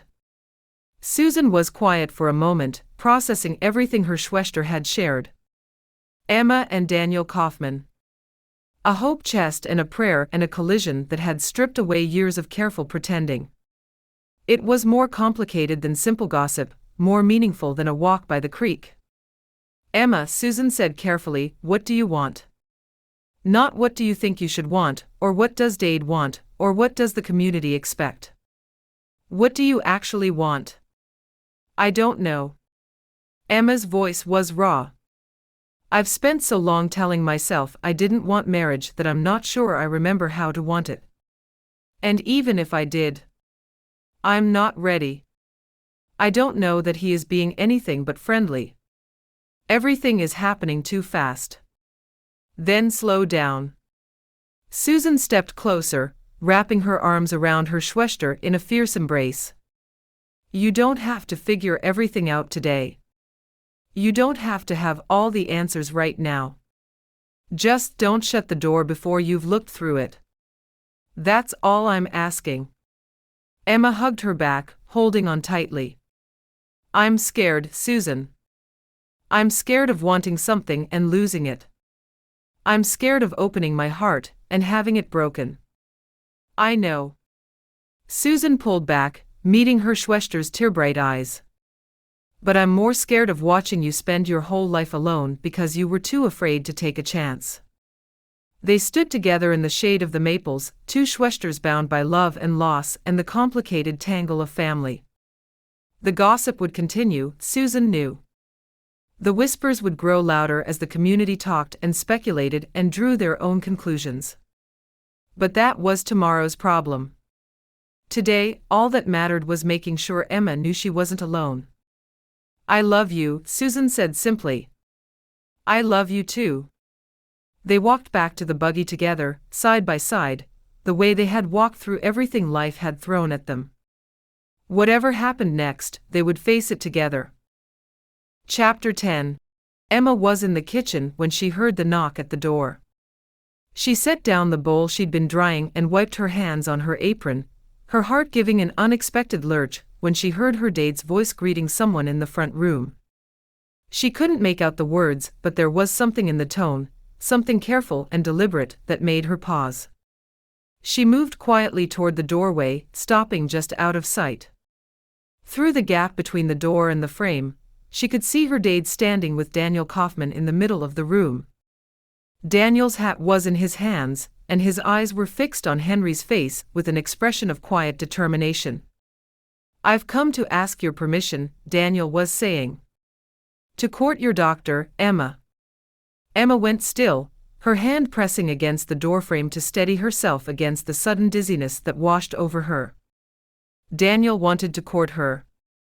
Daniel had come to her Dade's house and asked permission in the proper way, the way young men had asked for generations. I appreciate you coming to me directly, Henry said. His voice was calm, measured, giving nothing away. That's the right way to do things. I know Emma is cautious, Daniel continued. I know she's been hurt before, and I know she's not looking for courtship. But I believe there's something between us worth exploring. With your blessing, I'd like to ask her if she's willing to try. Henry was quiet for a long moment. Emma held her breath, waiting. You have my blessing, Henry said finally. But the choice is Emma's. I won't push her towards something she doesn't want, even if I think it might be good for her. I wouldn't ask you to. Then go. She's in the kitchen. Emma barely had time to step back from the doorway before Daniel appeared. He stopped when he saw her, his expression shifting through surprise, and then settling into something more complex. Understanding, perhaps. He had known she was listening. Emma. Daniel. Her voice came out steadier than she expected. I heard what you said to Dade. I thought you might have. He didn't seem embarrassed by this. If anything, he looked almost relieved. Then you know why I'm here. Emma's hands twisted in her apron. Her heart was racing, her thoughts scattered like leaves in a windstorm. She had known this moment was coming, had sensed its approach since their walk by the creek, but knowing and facing were two different things entirely. I don't know what to say, she admitted. You don't have to say anything yet. Daniel took a step closer, his gray-blue eyes gentle on her face. I just want you to hear me out. That's all I'm asking. Emma nodded, not trusting her voice. I know you've told yourself you don't want marriage, Daniel said. I know you have reasons for that, good reasons I understand better than you might think. But Emma, I also know what it feels like to close yourself off because opening up seems too risky. He paused, choosing his words carefully. Since Hannah died, I've been living in a kind of half-life. Present but not engaged. Surviving but not really living. And then I read your Dade's prayer, and I saw something of myself in those words. Daniel. Let me finish. Please. He waited until she nodded before continuing. I'm not asking you to fall in love with me. I'm not even asking you to say ja to courtship today. I'm just asking for a chance. A chance to get to know you properly, to spend time together, to see if what I feel when I'm near you might grow into something real. Emma's throat ached with unshed tears. Everything Daniel was saying was kind and reasonable, and exactly what part of her wanted to hear. But another part, the part that had spent 6 years building walls, was screaming at her to run. I can't, she whispered. Daniel's face didn't fall exactly, but something in his eyes dimmed. Can't or won't? I don't know. Emma pressed her hands against her face, trying to steady herself. I don't know what I want, Daniel. Everything is so confused, and I'm not ready, and I don't want to hurt you by saying ja when I'm not sure. That's fair. His voice was quiet, accepting. I appreciate your honesty. I'm sorry. Don't be. Daniel stepped back, creating space between them. I meant what I said. I won't push you towards something you don't want. If you're not ready, then you're not ready. I just wanted you to know that I'm here, that I care, and that the door is open whenever you're willing to walk through it. He turned and walked toward the front of the house, his broad shoulders straight, his movements measured and unhurried. Emma stood frozen in the kitchen as his figure disappeared through the doorway, her heart breaking in ways she didn't fully understand. He accepted it. The thought cut through her confusion like a blade. He asked, I said nay, and he accepted it with dignity. He didn't argue or push or try to change my mind. Part of her was relieved. Part of her wished he had. The front door closed, and Emma heard the sound of Daniel's horse and the buggy wheels on the lane. She stood frozen in the kitchen, surrounded by the familiar warmth of home, and something inside her crumbled. She had done the right thing. She had been honest about her uncertainty, careful about making promises she might not be able to keep. Daniel deserved someone who was sure, someone who could say ja without hesitation, someone who wasn't still sorting through years of fear and self-protection. But as the sound of his buggy faded into the distance, Emma wished he had pressed harder. She wished he'd argued with her, challenged her, given her a reason to fight against her own caution. His quiet acceptance stung almost worse than rejection would have. What is wrong with me? A gutman just asked to court me, and I sent him away. Isn't that what I wanted? Isn't that what I've been choosing all along? But standing alone in her kitchen, listening to the silence where Daniel's voice had been, Emma was no longer sure what she wanted. She only knew that his departure hurt more than she expected, and that the ache in her chest carried the unmistakable weight of regret. She finished drying the dishes mechanically, her hands moving through familiar tasks while her mind churned.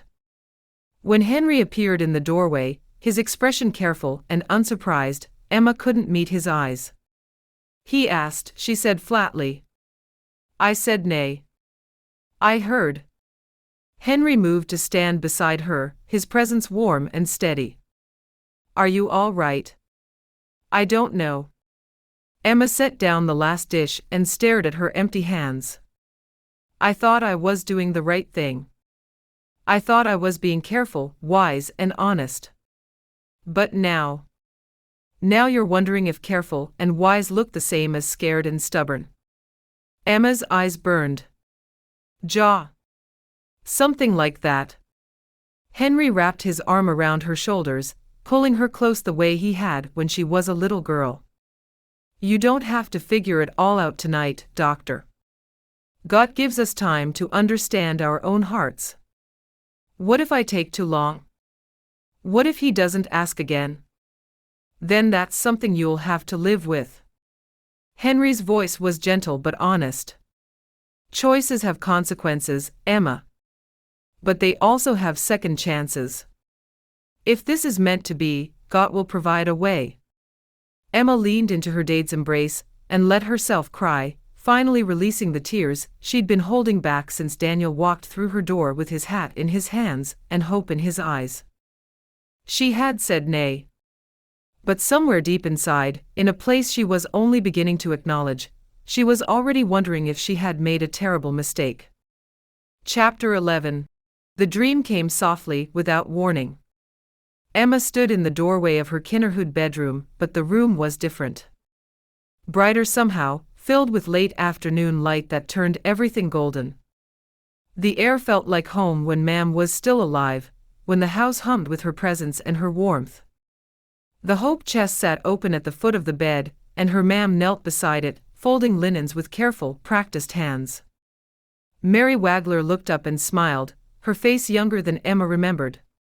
It was free of the illness that had stolen her away. Her cap was crisp and white, her dress the deep blue she had always favored, and her brown eyes held the same quiet wisdom that had guided Emma through every kinderhood question. "These are for you," Mary said, smoothing a pillowcase with gentle fingers. "When you are ready." "I'm not ready." Emma heard her own voice, small and uncertain. "I don't want them." "That is not what I said." Mam's smile didn't waver. She continued folding, her movements unhurried and precise. "I said for when you are ready. Not if." "What if I'm never ready?" "Then you will carry them with you anyway." She lifted a white linen tablecloth and pressed it to her heart before laying it in the chest. "Love does not wait for permission, Doctor. It only waits for courage." Emma tried to step forward, to reach her Mam, to hold on to this moment that was already dissolving around her. But her feet wouldn't move, the golden light was fading, and Mam's face was growing distant, her voice barely a whisper now. "Do not mistake fear for faith, Emma. They wear the same face, but only one leads home." Emma woke with tears on her cheeks, and her heart pounding against her ribs. The bedroom was dark, the first gray light of dawn just beginning to touch the window. Outside, a rooster crowed in the distance, and she could hear the soft settling sounds of the old house around her. The quilt her Mam had made lay heavy across her chest, its familiar weight both comfort and reminder. She lay still for a long moment, trying to hold on to the fragments of the dream, the sound of her Mam's voice, the warmth of that impossible golden light. But already the details were slipping away, leaving only the ache of loss and the echo of words she wasn't sure she had really heard. "Do not mistake fear for faith." She pressed her hands against her face and cried quietly, her shoulders shaking with the effort of keeping silent. It had been 2 years since Mam passed, 2 years of learning to live with the empty chair at the table and the silence where her voice should have been. Most days, Emma managed. Most days, she moved through her chores and her duties, and her carefully ordered life without falling apart. But some mornings, grief arrived without warning and demanded its due. This was one of those mornings. The dream had cracked something open inside her, something she had worked hard to keep sealed, and now she was paying the price. The bedroom door creaked open, and Susan's face appeared in the gap, her eyes still soft with sleep but sharpening quickly with concern. "Emma? Are you all right?" Emma tried to compose herself. She tried to summon the steady competence she wore like armor, but the tears kept coming. "I'm fine. Go back to bed." Susan ignored her and crossed the room, settling onto the edge of the mattress. Her hand found Emma's in the darkness, warm and steady. "You were dreaming about ma'am." It wasn't a question. Susan always knew. Since kinderhood, she'd been able to read Emma's moods with an accuracy that was both comforting and unsettling. "Ja." Emma's voice came out rough, stripped of pretense. She was folding linens into the hope chest. "She said they were for me, for when I was ready." Susan was quiet for a moment, her thumb tracing small circles on the back of Emma's hand. "What do you think she meant?" "I don't know." Emma stared at the ceiling, at the shadows that were slowly giving way to morning light. "She said love doesn't wait for permission. Only for courage." "That sounds like ma'am." Susan's voice was thick with her own memories. "She never let us hide from hard truths." "Nay, she didn't." Emma laughed softly, the sound catching on a sob. "She always knew how to say the thing I didn't want to hear. Even when I tried to pretend I wasn't listening." Susan shifted closer, her shoulder pressing against Emma's. "Can I tell you something? Something I've been afraid to say." "Ja." "I'm scared for you." Susan's voice was gentle but clear. "I'm scared that you're going to spend your whole life waiting for a courage that never comes, and you'll wake up one day and realize you missed your chance at happiness." "Susan. Let me finish. Please." Susan squeezed her hand. "When Daniel asked to court you, and you said nay, I saw your face afterward. You weren't relieved, Emma. You were devastated. And I think you know that, even if you won't admit it." Emma closed her eyes, the words landing like stones in still water, creating ripples she couldn't stop. "I was scared. I am scared. I know. But Emma, marriage doesn't mean abandonment. It doesn't mean leaving everything behind. Daniel isn't asking you to stop being Henry Wagler's doctor. He's asking you to also be something else. Something more. To grow, to take chances, to love, to have faith. What if I'm not capable of more? You are." Susan's voice held absolute certainty. "You're the most capable person I know. You run this household. You care for Dade. You've held this family together since ma'am passed. If anyone can learn to let someone in, it's you. You just don't believe it yet." Emma wanted to argue, to list all the reasons Susan was wrong, but the words wouldn't come. Perhaps because part of her hoped they were true. They sat together in the growing light, two Schwesters bound by love and loss and the complicated tangle of family. The room slowly brightened around them, the shadows retreating into corners, and somewhere downstairs Emma could hear their Dade moving around the kitchen, the familiar sounds of breakfast preparations beginning without them. Emma's tears had stopped, but the ache in her chest remained, a tender bruise that would take time to heal. When Susan finally returned to her own room, Emma rose and crossed to the hope chest in the corner. The wood was smooth beneath her fingers, sanded and finished with the same care her Dade brought to everything he made. She lifted the lid slowly and reached inside for the folded note that had changed everything. Her Dade's handwriting was familiar now, the words committed to memory. But she read them again anyway, letting each phrase settle into her heart. "I fear she believes that loving deeply means losing deeply, and so she chooses neither." Emma's throat tightened. Her Dade saw her clearly, perhaps more clearly than she saw herself. He had seen her build walls and told himself it was contentment. He had prayed for her future while she insisted she had none to pray for. If she is meant to walk alone, then give her contentment, and do not let her mistake fear for faith. Emma went still. The same words ma'am had spoken in the dream. The same warning, offered from two directions, by a dade who was still here, and a ma'am who had passed beyond. Was she mistaking fear for faith?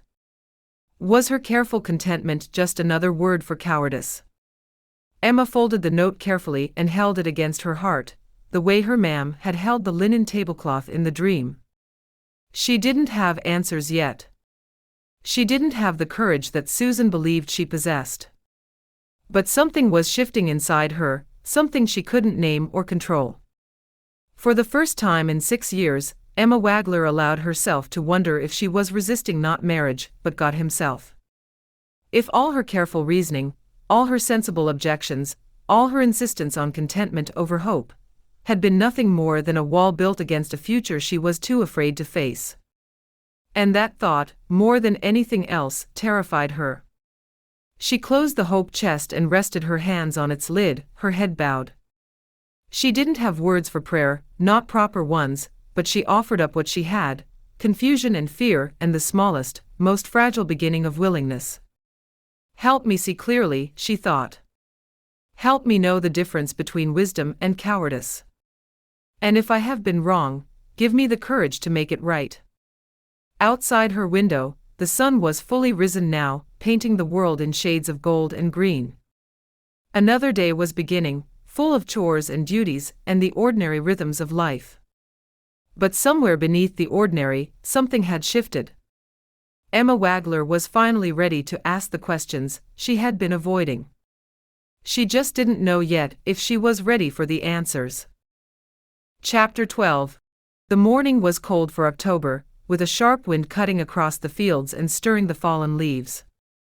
Daniel stood at the edge of his property, looking out over the land he had worked for the past 3 years, and asked himself if it was time to leave. The thought had been growing in him since Emma's refusal, a quiet voice suggesting that perhaps Faith's Creek was no longer where he belonged. He had come here after Hannah's death, seeking a fresh start in a community that didn't know his grief. He had built a life, made friends, and found purpose in his work. But now that purpose was hollow, and the quiet contentment he'd cultivated was nothing more than another form of loneliness. Emma had said nay. She'd been kind about it, honest about her uncertainty, but the result was the same. She didn't want him. Or perhaps she did, but not enough to overcome whatever fears held her captive. Daniel understood fear. He understood the way loss could make a person cautious, protective, unwilling to risk their heart again. Hadn't he spent 3 years telling himself the same thing? Hadn't he convinced himself that a quiet, useful life was enough, that hoping for more was selfish and ungrateful? But somewhere along the way, Emma Wagler had slipped past his defenses. Her brown eyes in careful composure, the glimpse of vulnerability he had seen in her dade's prayer, and the way she looked at him by the creek with something that almost resembled hope. He allowed himself to want again, and now he was paying the price. He could leave. He could sell the property and move to another district, start over somewhere no one knew his name or his history. He could find useful work and build another quiet life and pretend that the ache in his chest was nothing more than the ordinary loneliness of a widower who had made peace with his situation. But even as he considered it, something in him resisted. Running was cowardice. It was giving up not just on Emma, but on the faith that had carried him this far. The wind gusted again, rattling the bare branches of the oak tree at the corner of his property. Daniel pulled his coat tighter and decided. Before he did anything else, he needed counsel. He needed wisdom that wasn't clouded by his own pain. He needed to speak with Bishop Amos Beeler. The Beeler house sat at the edge of the village, a sturdy structure surrounded by carefully tended gardens that had long since given up their fall harvest. Sarah Beeler opened the door when Daniel knocked, her silver hair catching the morning light from beneath her cap, her warm eyes crinkling with welcome. "Daniel.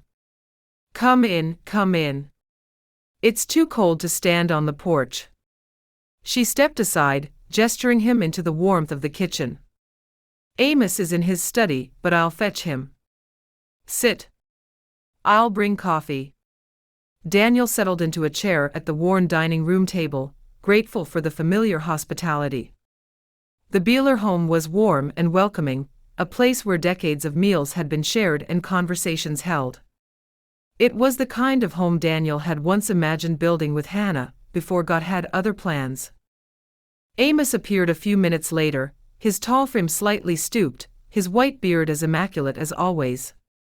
He lowered himself into the chair across from Daniel and accepted the cup of coffee and slice of caramel cake that Sarah placed before him, his kind, faded blue eyes studying Daniel's face with quiet attention. "You look troubled, young man," Amos said. "Tell me what brings you here so early on such a cold morning." Daniel wrapped his hands around his own cup, letting the warmth seep into his fingers. "I am considering leaving Faith's Creek." Amos's expression didn't change. He took a bite of his cake and a slow sip of his coffee and set the cup down carefully.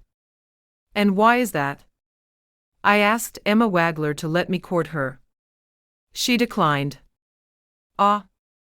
The single syllable held a world of understanding. "And now you're wondering if staying means watching her from a distance, carrying a love that has no place to go." "Something like that."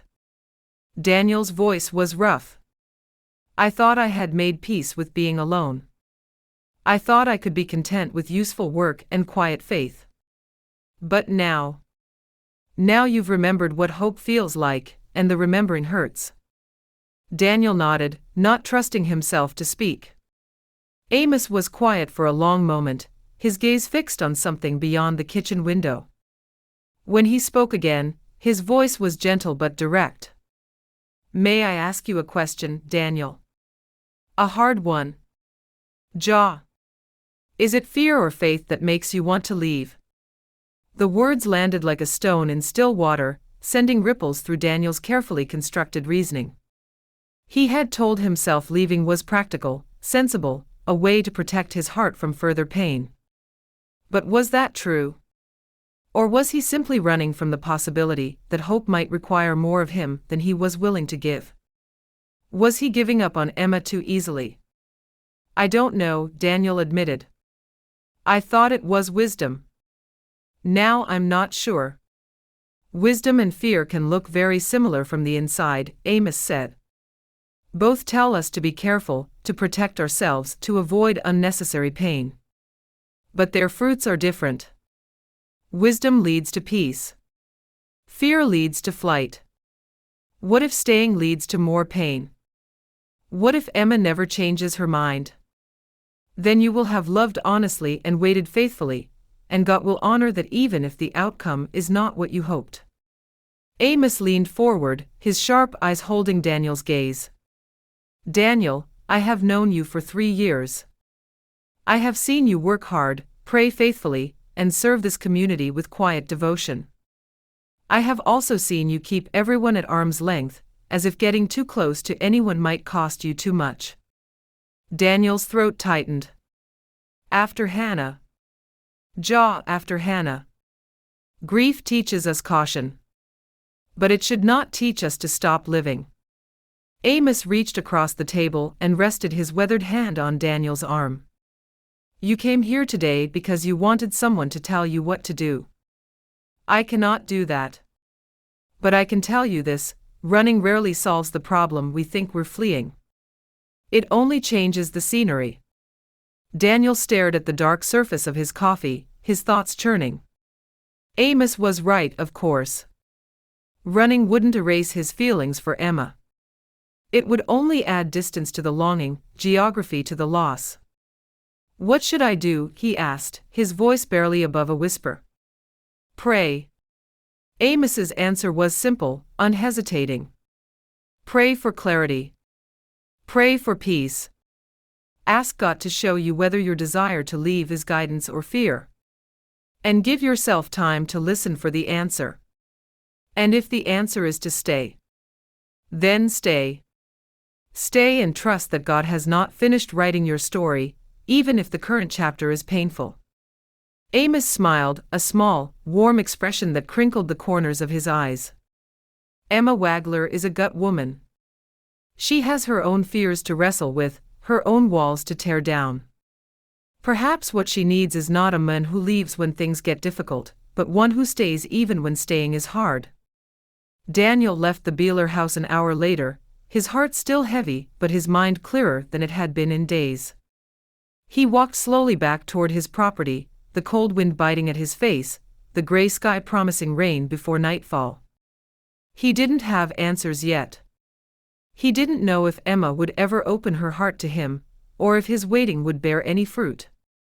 But as he walked, he prayed. Not for Emma to change her mind, not for his pain to disappear, but for something simpler and harder. Show me the difference between wisdom and fear. Give me the courage to do what you ask, even if what you ask is patience. The wind carried his prayer upward, and Daniel Kauffman delayed his decision to leave. Not because he had found hope, but because he had found something more important. He had found the willingness to wait. Chapter 13. The day started like any other, with Emma rising before dawn to light the stove and begin breakfast preparations. The kitchen was cold at this hour, the fire in the cookstove not yet warm enough to take the chill from the air, but Emma moved through her tasks with the ease of long practice. Coffee first, then biscuits, then eggs when her dade came in from the barn. She was measuring flour into a bowl when she heard the crash.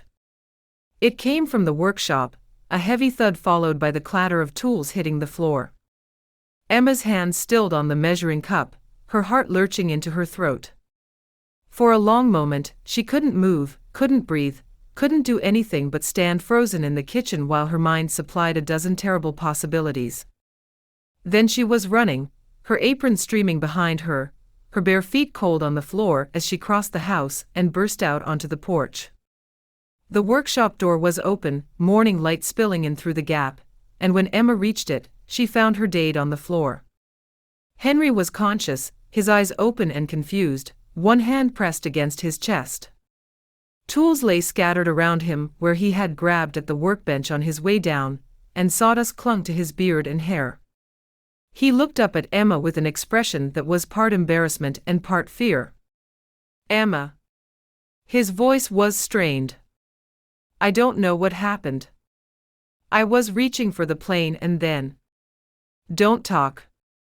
Emma knelt beside him, her hands shaking as she pressed them against his chest. His heartbeat was fast but steady beneath her palms. "Just breathe. Tell me where it hurts." "My chest. It's tight. Like something is sitting on it." Emma's own chest tightened in response. Chest pain.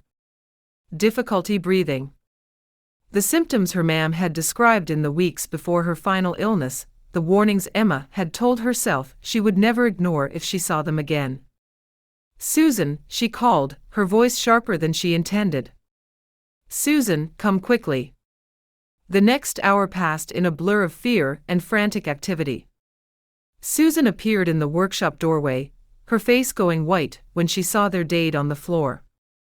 Together they helped Henry to his feet and guided him into the house, settling him into his chair by the fire with quilts piled around him, and a cup of warm water pressed into his hands.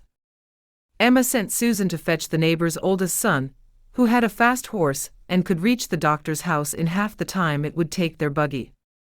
They waited, the three of them, in a silence thick with unspoken fears. When Dr. Yoder arrived an hour later, his examination was thorough but ultimately reassuring. Henry's heart was strong, his lungs clear. The episode appeared to be a combination of exhaustion and anxiety, the body's way of demanding rest from a man who rarely allowed himself any.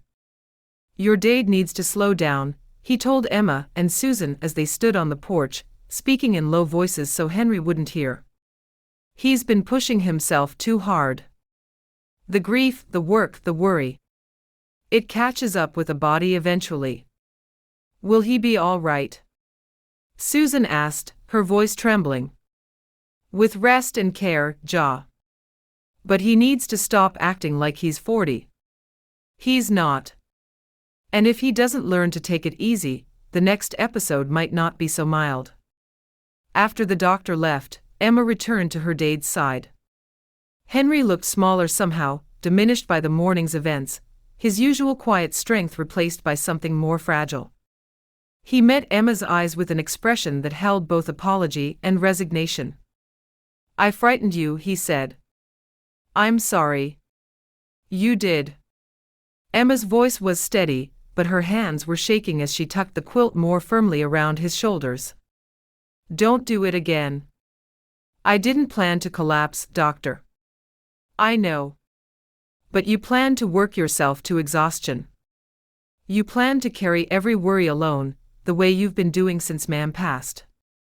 Emma's throat tightened, tears threatening at the corners of her eyes. "You're not invincible, Dade.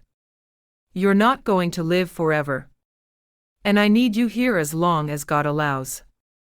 Henry reached out and took her hand, his callous fingers warm against her cold skin. "I know. I know." Susan appeared in the doorway, her face pale and drawn. "I'll sit with him for a while." "You should eat something, Emma. You haven't had breakfast."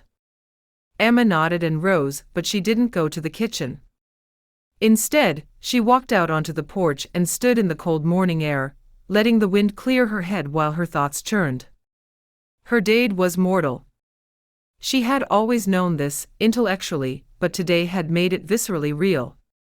One day, whether from illness or age or simple accident, Henry Wagler would be gone. And when that day came, Emma would have to face a future that didn't include his steady presence, his quiet faith, his patient love. What kind of future would that be? She had told herself she was content being alone, that she didn't need marriage or kinner, or any of the things other women wanted. But standing on the porch, with her Dade's mortality pressing against her heart, Emma could no longer pretend that contentment was the same as happiness. The door opened behind her, and Susan stepped out onto the porch, wrapping a shawl around her shoulders against the cold. "He's sleeping," Susan said. "Finally." "Gut. He needs rest." They stood together in silence for a moment, two Schwesters united by fear and love and the complicated bonds of family. When Susan spoke again, her voice was small and uncertain. "Emma, I need to tell you something. Something I've been afraid to say." "What is it?" "I'm scared." Susan's eyes glistened with unshed tears. "I'm scared of losing Dade. But I'm also scared of what happens to you after he's gone. If you're alone, if you don't have anyone." "Susan. Let me finish. Please."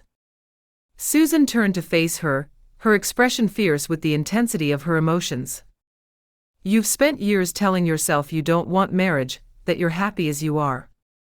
But I don't believe it anymore. I think you're scared, and I think you're hiding behind contentment because it's easier than hoping for something and risking disappointment." The words cut deep, striking places Emma had kept protected for years. She wanted to argue, to defend herself, to insist that Susan was wrong. But the morning had stripped away her defenses, leaving her raw and vulnerable and finally honest. "You're right," Emma whispered. "I am scared." "Then stop being scared." Susan gripped her Schwester's hands, her fingers cold but her grip fierce. "Stop pushing away people who might love you. Stop pretending you don't want what everyone wants. You deserve happiness, Emma. You deserve love. And Daniel Kauffman is a good man who cares about you." Emma's eyes burned with tears she couldn't stop. "I sent him away. I told him nay." "Then tell him ja. Or at least tell him you were wrong. Tell him you're willing to try." Susan's voice softened. "Life is short, Emma. We learned that today. Don't waste any more of it being afraid." They stood together on the porch, the wind cold around them, the morning sun breaking through the clouds. Emma's heart ached with the weight of everything she'd been carrying, the fear and the doubt and the stubborn pride that had kept her from reaching for what she wanted. But somewhere beneath the ache, something else stirred. Something that looked like determination. Something that sounded like hope. She had been dishonest with herself for too long. She had called fear wisdom and loneliness contentment, and told herself she was making the sensible choice. But there was nothing sensible about watching life pass by while she stood safely on the sidelines. It was time to act honestly. It was time to stop hiding and start hoping. And that meant finding Daniel Kauffman and telling him the truth. Chapter 14. Emma found Daniel in his barn, mending a broken harness with the same quiet patience he brought to everything. He looked up when she appeared in the doorway, his eyes widening with surprise before settling into something more guarded, more careful. Emma. He set down the leather strap and rose to his feet, wiping his hands on his work apron. Is everything all right? I heard about your dad. He's better. Resting. Emma's voice came out steadier than she expected, given how hard her heart was pounding. The doctor said it was exhaustion, not his heart. He needs to slow down, but he'll recover. I'm glad. Daniel's relief was genuine, his concern clear on his face. Henry is a gut man. The community needs him. He is. Emma took a breath, gathering the courage she had come here to use. Daniel, I need to talk to you. About what happened. About what I said. Daniel was quiet for a moment, his expression unreadable. Then he gestured toward a bench against the wall, the same bench where he had probably sat to work on countless repairs over the years. Sit. Please. Emma sat, smoothing her apron over her knees with hands that trembled slightly. The bench was cold beneath her, worn smooth in places by years of use. Daniel settled beside her, close enough that she could feel the warmth radiating from him, far enough to give her space. The barn was quiet around them, the soft shuffle of hooves in straw, the creak of old wood settling in the October chill. I owe you an apology, Emma said. For the way I handled things. For pushing you away. You don't owe me anything. You were honest about your feelings. Nay. I was honest about my fears. That's not the same thing. Emma's throat tightened, but she forced herself to continue. She had come here to tell the truth, and she wouldn't leave until she had. When you asked to court me, I panicked. Everything was happening so fast, and I didn't know how to handle it. So I did what I've always done. I retreated. I hid behind caution and called it wisdom. Daniel was watching her with an intensity that made her want to look away, but she held his gaze. If she was going to do this, she was going to do it properly. The truth is, I've been afraid of marriage for a long time. 6 years, to be exact. Emma's voice dropped, the old pain surfacing despite her best efforts to keep it buried. There was a young man back then. Ben Yoder. We were courting, and I thought we would marry. I was certain of it. What happened? He chose someone else. Without warning, without explanation. One day we were talking about the future, and the next he was announcing his engagement to another, younger, prettier woman. Emma laughed, a small, bitter sound. I was humiliated. Everyone in the community knew. They pitted me, and I couldn't stand it. I'm sorry. That must have been painful. It was. But the worst part wasn't the loss of Ben. The worst part was realizing how foolish I had been to trust, to hope, to let myself want something so completely. If I were honest, I didn't love him. I was expected to marry him. Emma's hands twisted in her apron. After that, I decided I would never make myself so vulnerable again. I told myself I didn't want marriage, that I was content alone, and I said it so often I almost believed it. Daniel was quiet for a long moment, processing her words. When he spoke, his voice was gentle but direct. Emma, do you want to be married? The question hung in the air between them, simple and devastating. Emma had spent 6 years avoiding it, deflecting it, pretending it didn't matter. But sitting here in Daniel's barn, with his gray-blue eyes steady on her face, and his patience wrapping around her like a warm blanket, she found she couldn't lie anymore. "Ja," she whispered. "I think I do. But I'm terrified." "Of what?" "Of everything. Of loving someone and losing them. Of letting someone see the real me and deciding I'm not enough.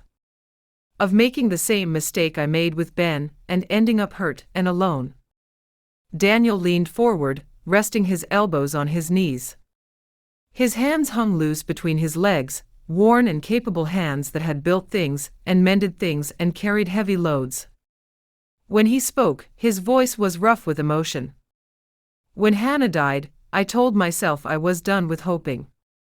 It was easier than risking that kind of loss again.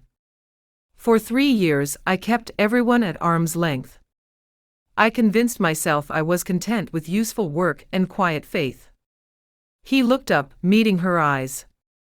"And then I read your Dade's prayer, and I saw you standing on that porch with your heart in your hands, and I knew I had been lying to myself." "Daniel, you're not the only one who's afraid, Emma. I'm afraid too. I'm afraid of loving someone and losing them again. I'm afraid of opening myself up and getting hurt." He reached out slowly, giving her time to pull away, and took her hand in his. His fingers wrapped around hers, warm and rough, calloused from years of gripping tools and reins, and the hard work of building a life alone. The touch anchored her, real and solid and present. "But I'm more afraid of spending the rest of my life hiding from the possibility of happiness, because I was too scared to reach for it." Emma's eyes burned with tears. His words echoed the thoughts she had been wrestling with since her Dade's collapse, the same fears and hopes and tentative courage that had brought her to this barn today. "What are you saying?" she asked. "I'm saying I'm willing to wait. I'm willing to go slow as you need. I'm not asking you to marry me today or next month or even next year.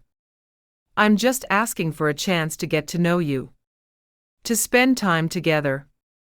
To see if what I feel when I'm near you might grow into something we can both trust." The tears spilled over, tracking down Emma's cheeks. She didn't try to hide them. For the first time in years, she didn't feel the need to hide anything. "I want that too," she said. "I want to try. But I need you to understand that I might not be easy. I might pull away sometimes or get scared or say things I don't mean. I understand. And I need you to be patient with me. I've spent 6 years building walls, and they won't come down overnight.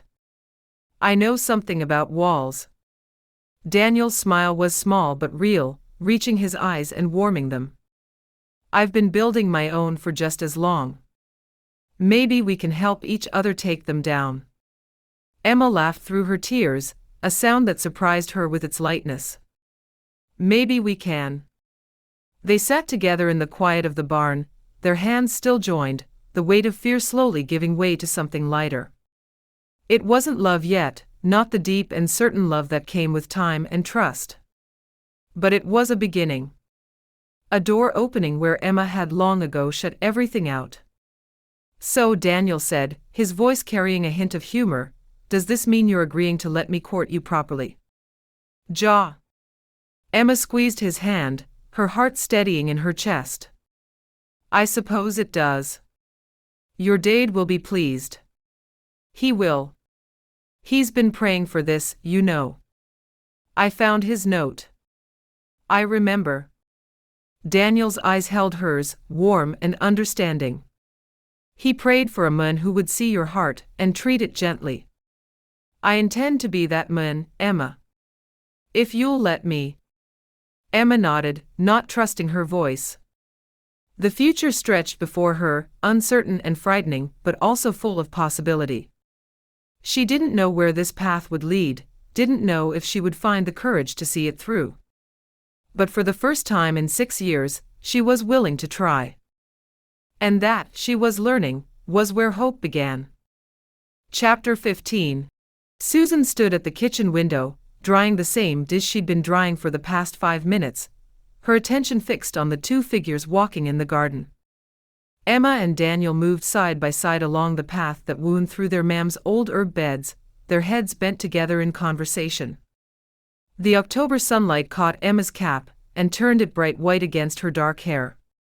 They weren't touching, nothing so bold as holding hands or linking arms, but there was an ease between them that Susan hadn't seen before.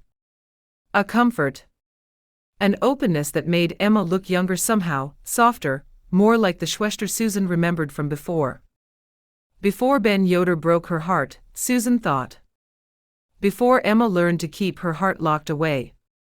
It had been 2 weeks since Emma had gone to Daniel's farm, and returned with flushed cheeks and shining eyes, and the hesitant announcement that she had agreed to let him court her.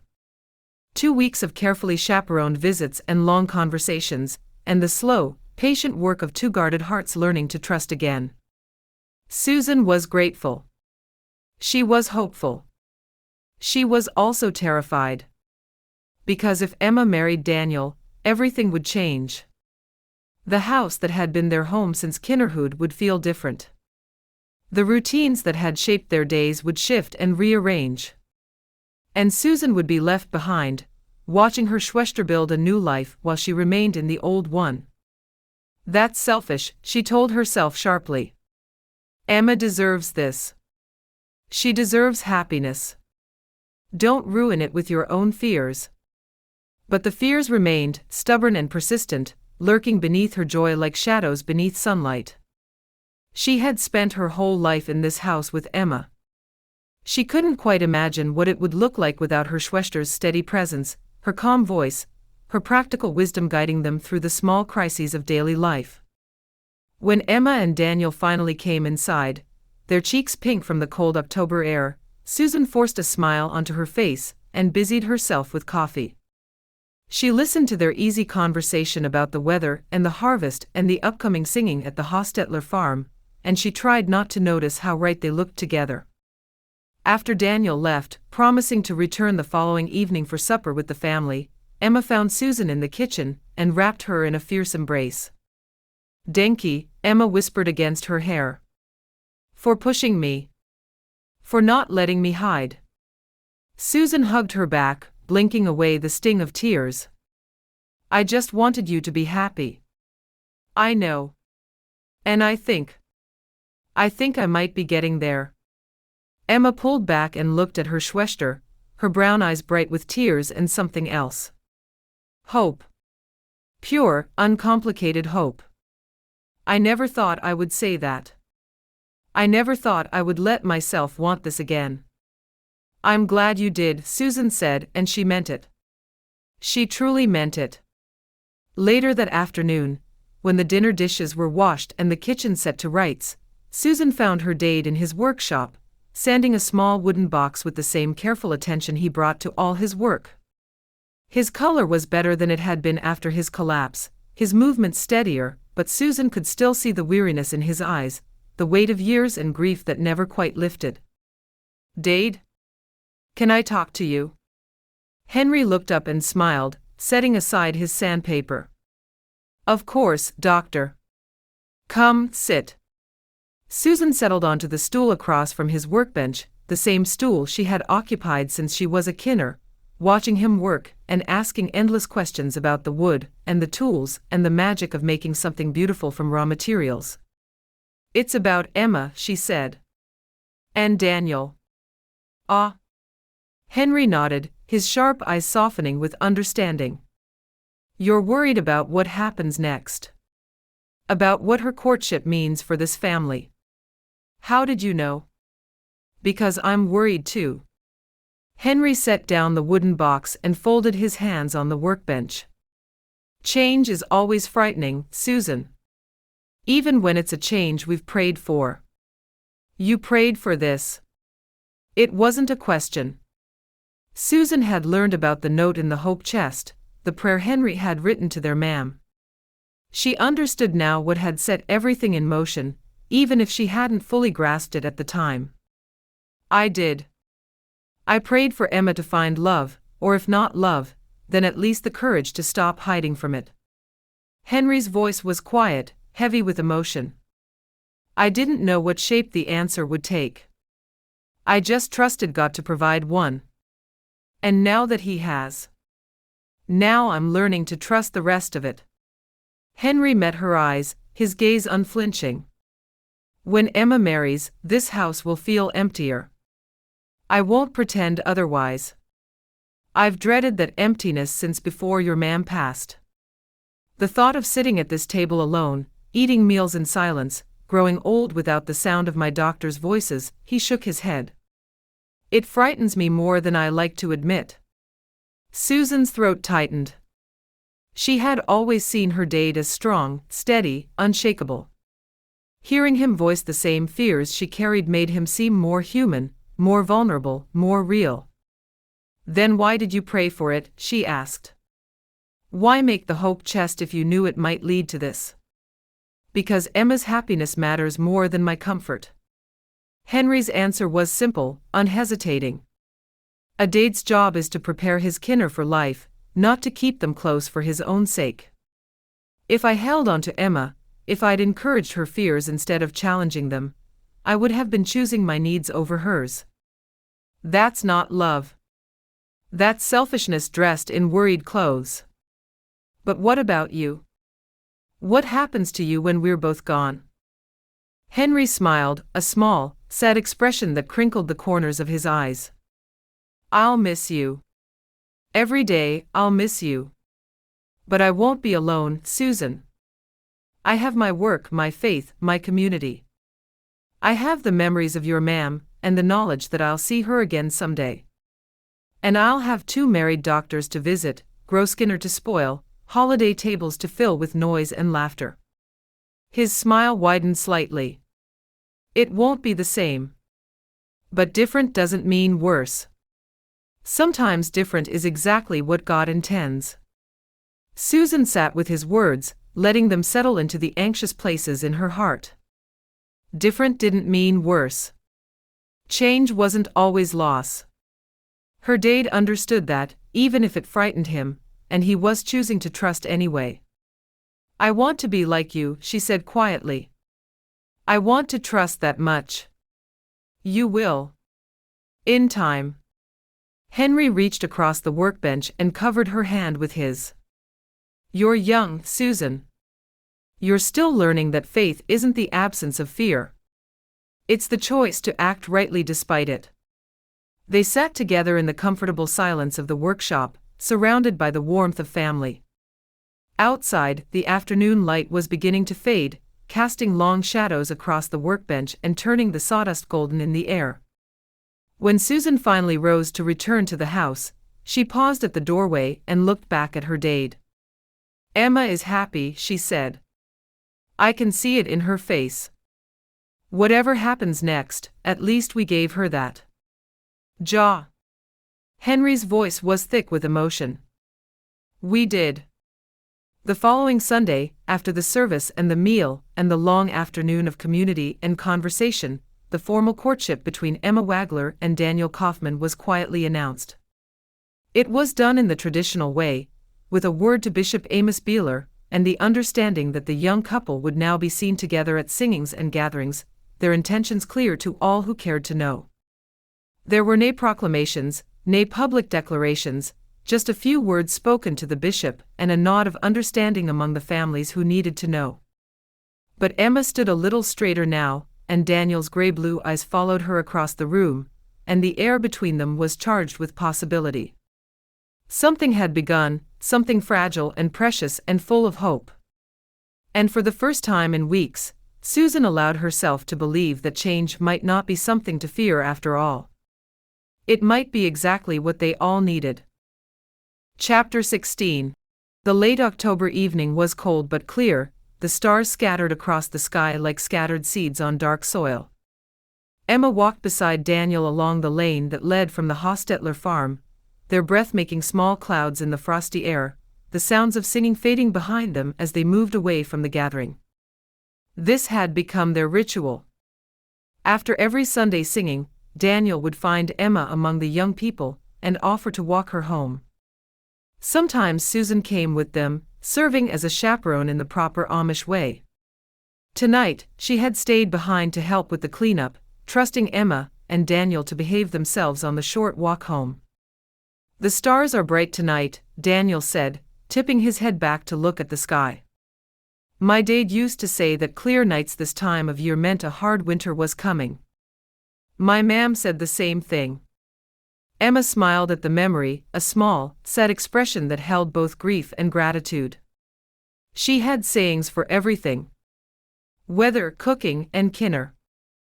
I used to think she made half of them up. Maybe she did. Daniel's voice was warm and affectionate. Sometimes wisdom comes from making things up and believing them long enough that they become true. They walked in comfortable silence for a while, their footsteps crunching on the frozen ground. Emma could feel the cold seeping through her coat, but she was reluctant to hurry. These moments with Daniel, quiet and unhurried and honest, had become precious to her. They were the times when she could be most herself, when the walls she had built over 6 years grew thin enough to see through.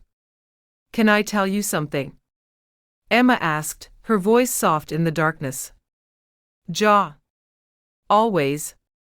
I've never talked about Ben Yoder to anyone." "Not really. Susan knows the basic facts and Dade understands more than he says, but I've never told the whole story.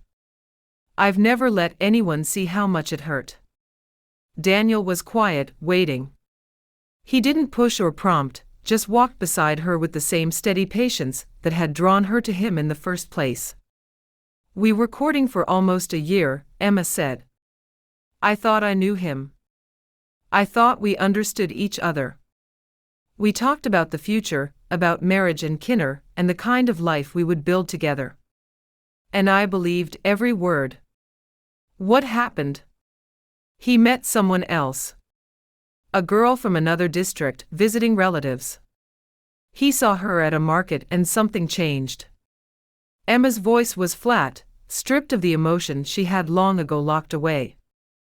"Within a month, he had broken things off with me and announced his intention to marry her. They were wed before Christmas. That must have been devastating." It was. But the worst part wasn't losing Ben. The worst part was the pity. Everyone knew. Everyone talked. I could see it in their faces when they looked at me, the sympathy and the curiosity, and the relief that it hadn't happened to them. Emma stopped walking and turned to face Daniel, her brown eyes dark in the starlight. "I knew they thought she was younger, prettier, possibly more deserving." "Nay," he said, "you are beautiful, and your age gives you experience which is more valuable than you know." She felt heat hit her cheeks. "Denki." I decided then that I would never put myself in that position again. I would never let anyone have that power over me. "And so you built walls." "Ja. High ones. Thick ones." I told myself I was being wise, that I was protecting myself from hurt. But really, I was just scared. Emma took a breath, the cold air sharp in her lungs. "I'm still scared, Daniel. I'm scared that I'll let you in and you'll decide I'm not enough. I'm scared that I'll love you and lose you the way I lost Ben." "Emma." Daniel stepped closer, his eyes gentle on her face. "May I tell you something now? Something I've never said to anyone." "Ja. When Hannah died, I didn't grieve the way people expected. I didn't wail or weep or rage at God for taking her. I just stopped. Stopped hoping, stopped feeling, stopped wanting anything more than the next day's work." His voice was rough, heavy with years of buried emotion. "I told myself I was strong, that I was handling my grief with proper Amish stoicism. But the truth is, I was numb. I had shut down so completely that I couldn't feel anything at all." "Daniel. The day I read your dad's prayer, something cracked open inside me. I saw your heart laid bare in his words, your fears and your hopes and your hidden loneliness, and I recognized myself. I understood I had been doing the same thing you were doing. Building walls, calling them wisdom, pretending I was content when really I was just too afraid to want anything. Emma's eyes burned with tears. She had never heard Daniel speak so openly about his fra, about his grief, about the empty years that had followed. It was a gift. A gift of trust and vulnerability, and the kind of honesty that made real love possible. I miss her, Daniel continued. I will always miss her. But missing Hannah doesn't mean I can't love again. It doesn't mean my heart is finished. It just means my heart carries more than it used to. He reached out and took Emma's hands in his fingers warm despite the cold. Emma, I'm not asking you to replace the hurt Ben caused.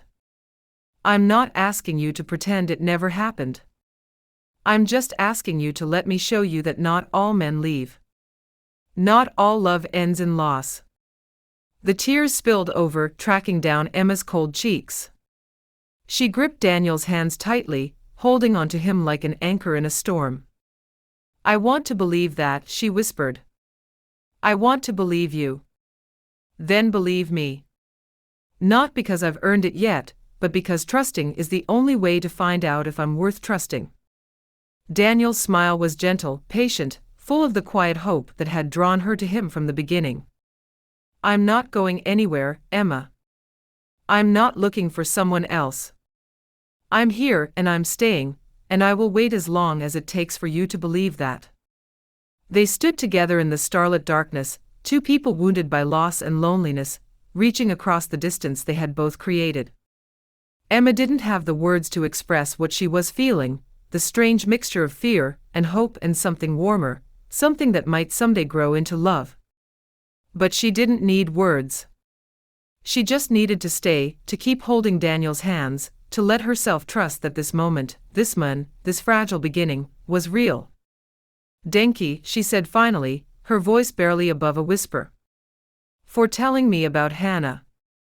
For letting me see. Denki, for listening. Daniel squeezed her hands gently. And for telling me about Ben. I know that wasn't easy. It wasn't. But it was right. Emma looked up at the stars, at the vast and indifferent sky that was somehow warmer now, less lonely. I think this is what my dad's prayer was asking for. Not just a man to court me, but a man who would see my heart and treat it gently. I intend to, Daniel said. For as long as you'll let me. They walked the rest of the way home in comfortable silence, their hands still joined, their hearts beating with something that looked like hope. When they reached the Wagler house, Daniel released her hands and stepped back, his eyes holding hers in the darkness. Gut nacht, Emma.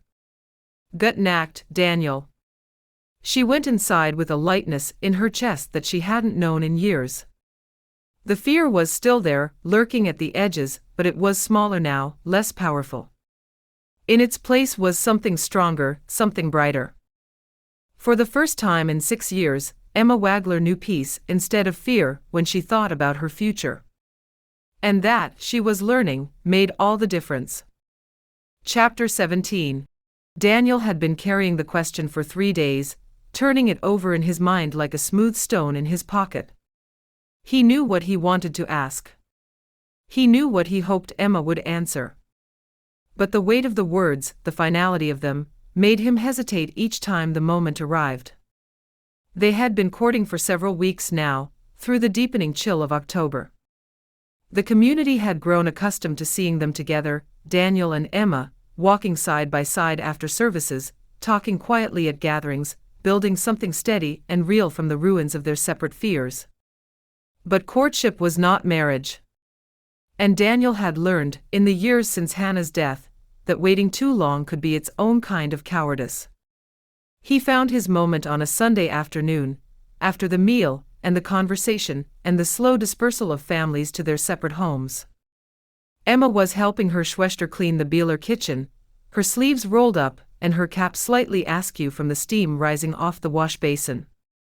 She looked up when Daniel appeared in the doorway, her brown eyes warming with the smile that had become familiar to him over these past weeks. "Daniel, I thought you'd gone home. I wanted to speak with you first." He glanced at Susan, who was watching them both with an expression of barely suppressed hope. "Privately, if possible." Susan's face lit up. "I'll finish here. You two go." They walked together to the front porch, where the late October air was cold but the afternoon sun provided enough warmth to make standing tolerable. Daniel's heart was beating faster than it should have been, his hands clammy despite the chill. He had asked a woman to marry him once before, years ago, and Hannah had said ja without hesitation. But Emma was different. Emma carried wounds he was only beginning to understand. "Emma," he said, turning to face her. "I want to ask you something. Something important." Her expression shifted, hope and fear and uncertainty all tangled together. "Okay. We've been courting for several weeks now. I know that's not long by some standards. But it's been long enough for me to know what I want." Daniel took her hands in his, feeling the slight tremor in her fingers. "I want to marry you, Emma Wagler. I want to build a life with you, a home with you, a future with you. I love you so much, will you be my Fra?" The words hung in the cold air between them, final and irrevocable.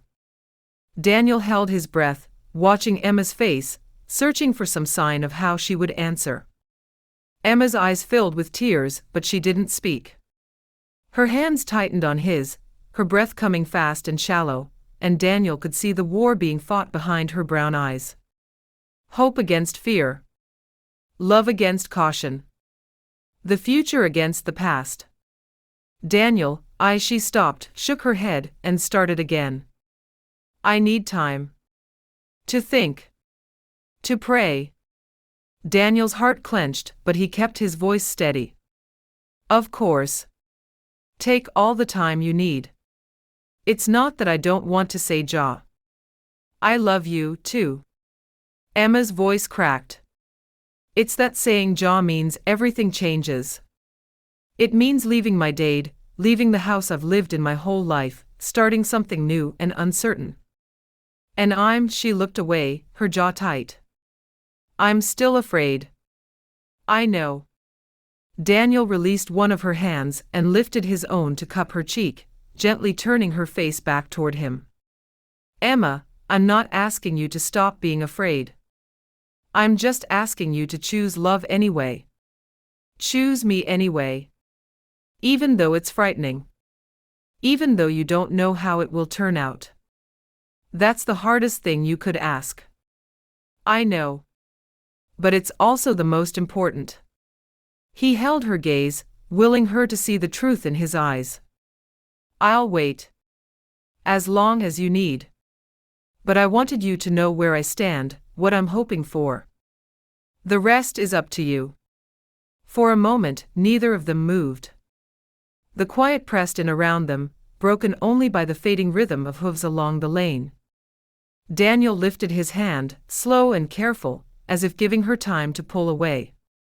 His fingers brushed her cheek, warm and steady, and she leaned into the touch without quite meaning to. "I love you," he said quietly, the words more breath than sound. She swallowed, her lashes lowering, and nodded once. That was all the permission he needed. He bent his head and pressed a gentle kiss to her lips, brief and reverent, as if he were afraid of asking too much. It wasn't hurried, nor demanding. It was a promise made without words, a tenderness meant to reassure rather than persuade. When he pulled back, her eyes were shining. She didn't speak, but her hand caught his sleeve for a heartbeat longer before she let him go. He left her on the porch, her face pale, and her eyes bright with unshed tears.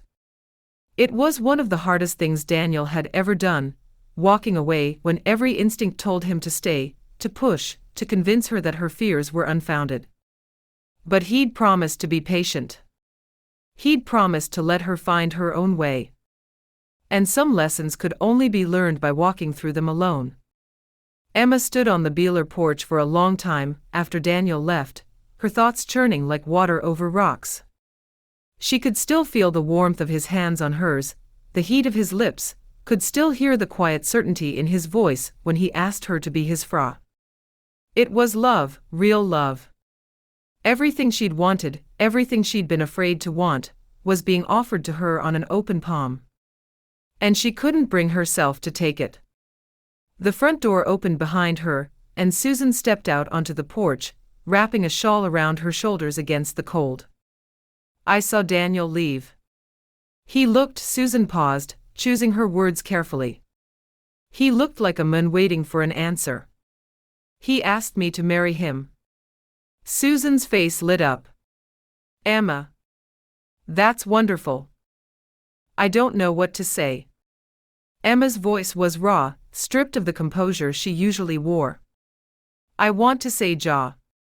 Part of me wants to run after him right now and tell him Ja, 1,000 times Ja. But another part of me is scared.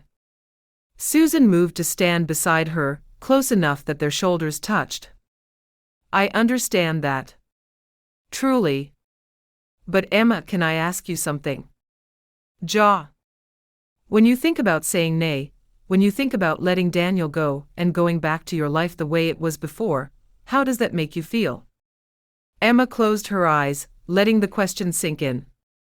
She imagined the quiet of the Wagler house without the anticipation of Daniel's visits.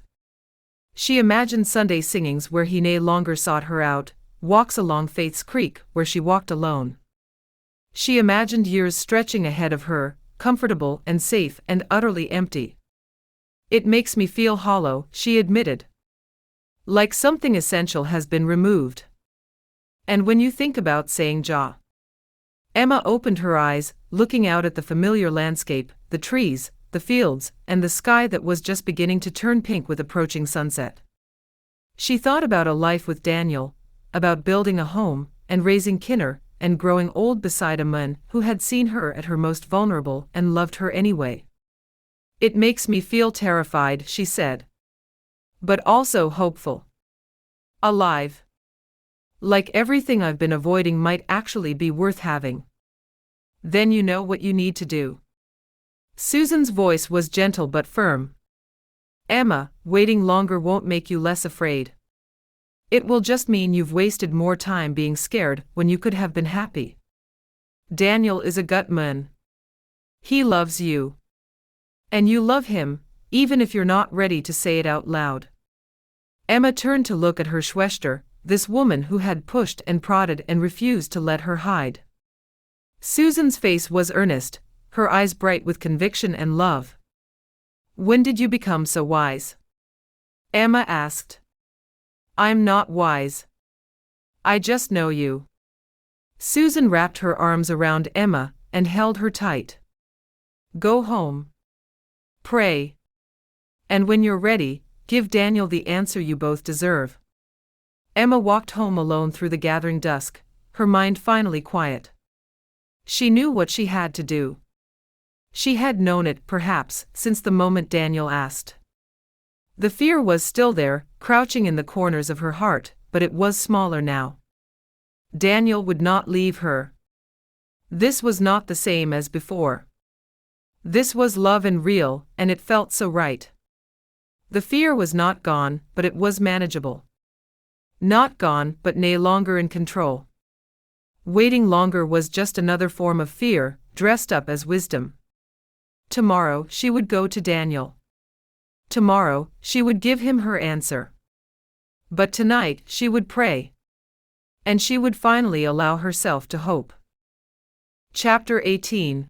The hope chest sat in the corner of Emma's bedroom, its cedar wood gleaming in the early morning light.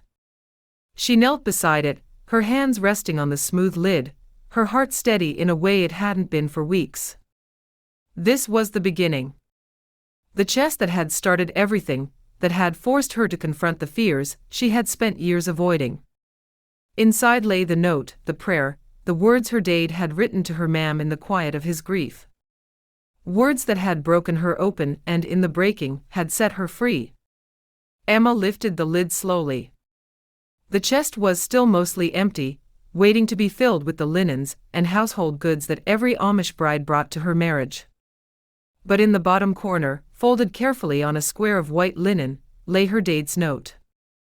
She picked it up with gentle fingers, unfolding it one last time to read the words she now knew by heart. My dearest Mary, I speak to you here because my heart still knows your name. Our Emma is strong, just as you always said she would be. I fear she believes that loving deeply means losing deeply, and so she chooses neither. Emma's eyes burned with tears, but they were different tears than she had shed that first afternoon. Not tears of shame or fear or overwhelming confusion.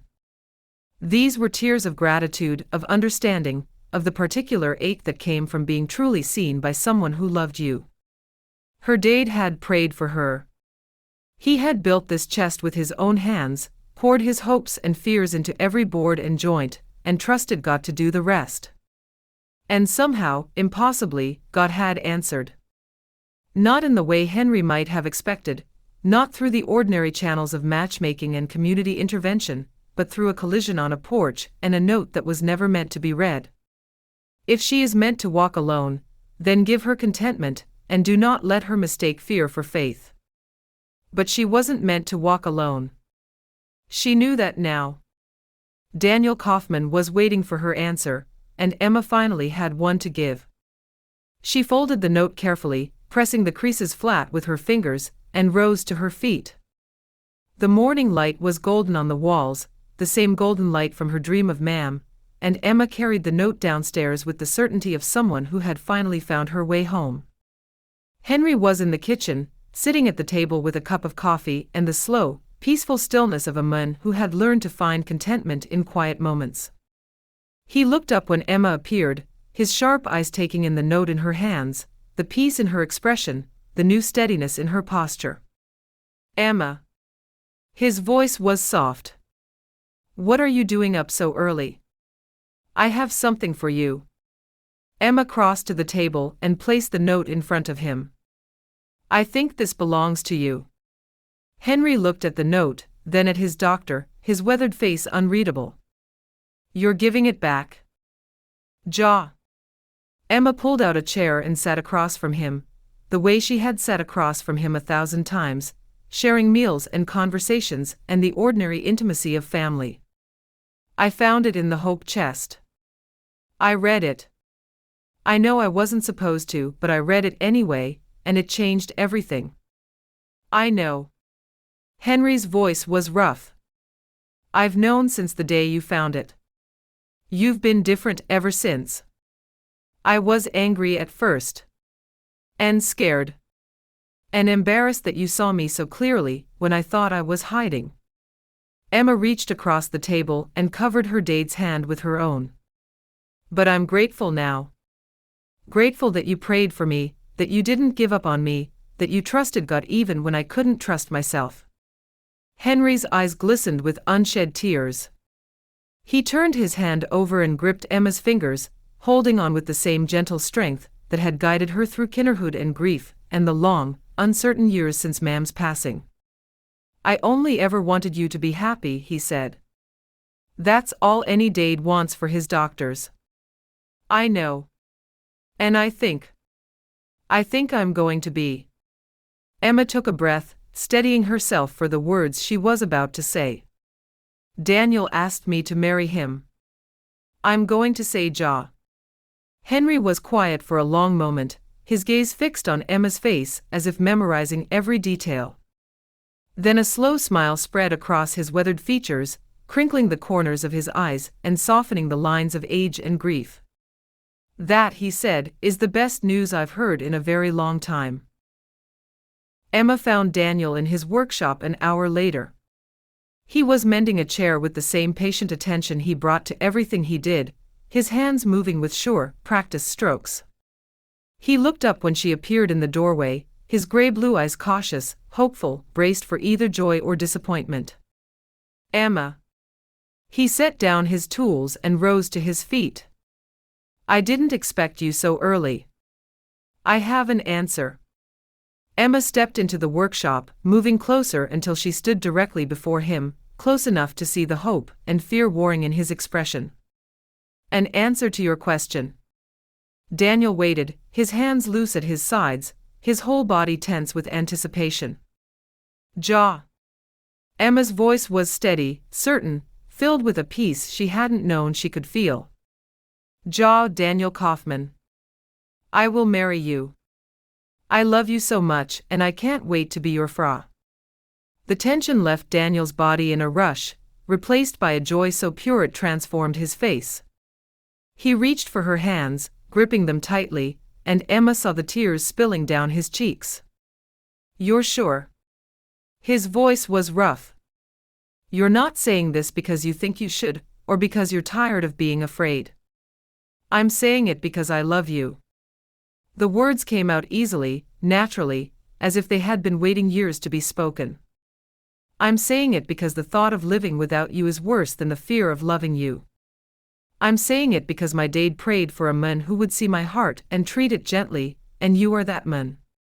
Daniel pulled her close, wrapping his arms around her in an embrace that held years of loneliness and hope and the fragile courage it took to love again. Emma pressed her cheek against his chest, listening to the steady beat of his heart beneath the rough fabric of his shirt. His warmth surrounded her, solid and real, and she let herself believe that this was finally, truly happening. The wedding plans began quietly, in the Amish way. A date was set for late November, in the traditional wedding season after harvest. Emma and Susan spent their evenings preparing linens and household goods, filling the hope chest that had started everything. Henry returned to his workshop with a new purpose, building furniture for the home Emma and Daniel would share. And on a late October evening, as the sun set over the fields of Faith's Creek, Henry Wagler stood at the window of his workshop, his eldest daughter walking with her intended, their figures dark against the orange sky. His heart was full of joy. It was also full of fear, the quiet dread of a dad who knew that his house would soon be emptier, that the rhythms of his life were changing in ways he couldn't control. But beneath the joy and the fear, there was something deeper. Peace, perhaps. Or faith. The knowledge that he had done what he could, prayed what he could, and trusted God with the rest. She's stepping into her future, he thought. The future you gave her. The love you provided. Henry bowed his head and offered up a silent prayer of thanksgiving. Then he picked up his tools and returned to his work, building hope one board at a time, one prayer at a time, one doctor at a time. The story was not over. Susan's hope chest still waited to be made. But that was a tale for another day. For now, it was enough to know that Emma's heart had been restored. And that, in the end, was all Henry had ever asked for. Thank you for listening and spending time with these characters. If you'd like more free audiobooks like this one, you can subscribe to the Indiana Wake and Friends YouTube channel and come along for the next story.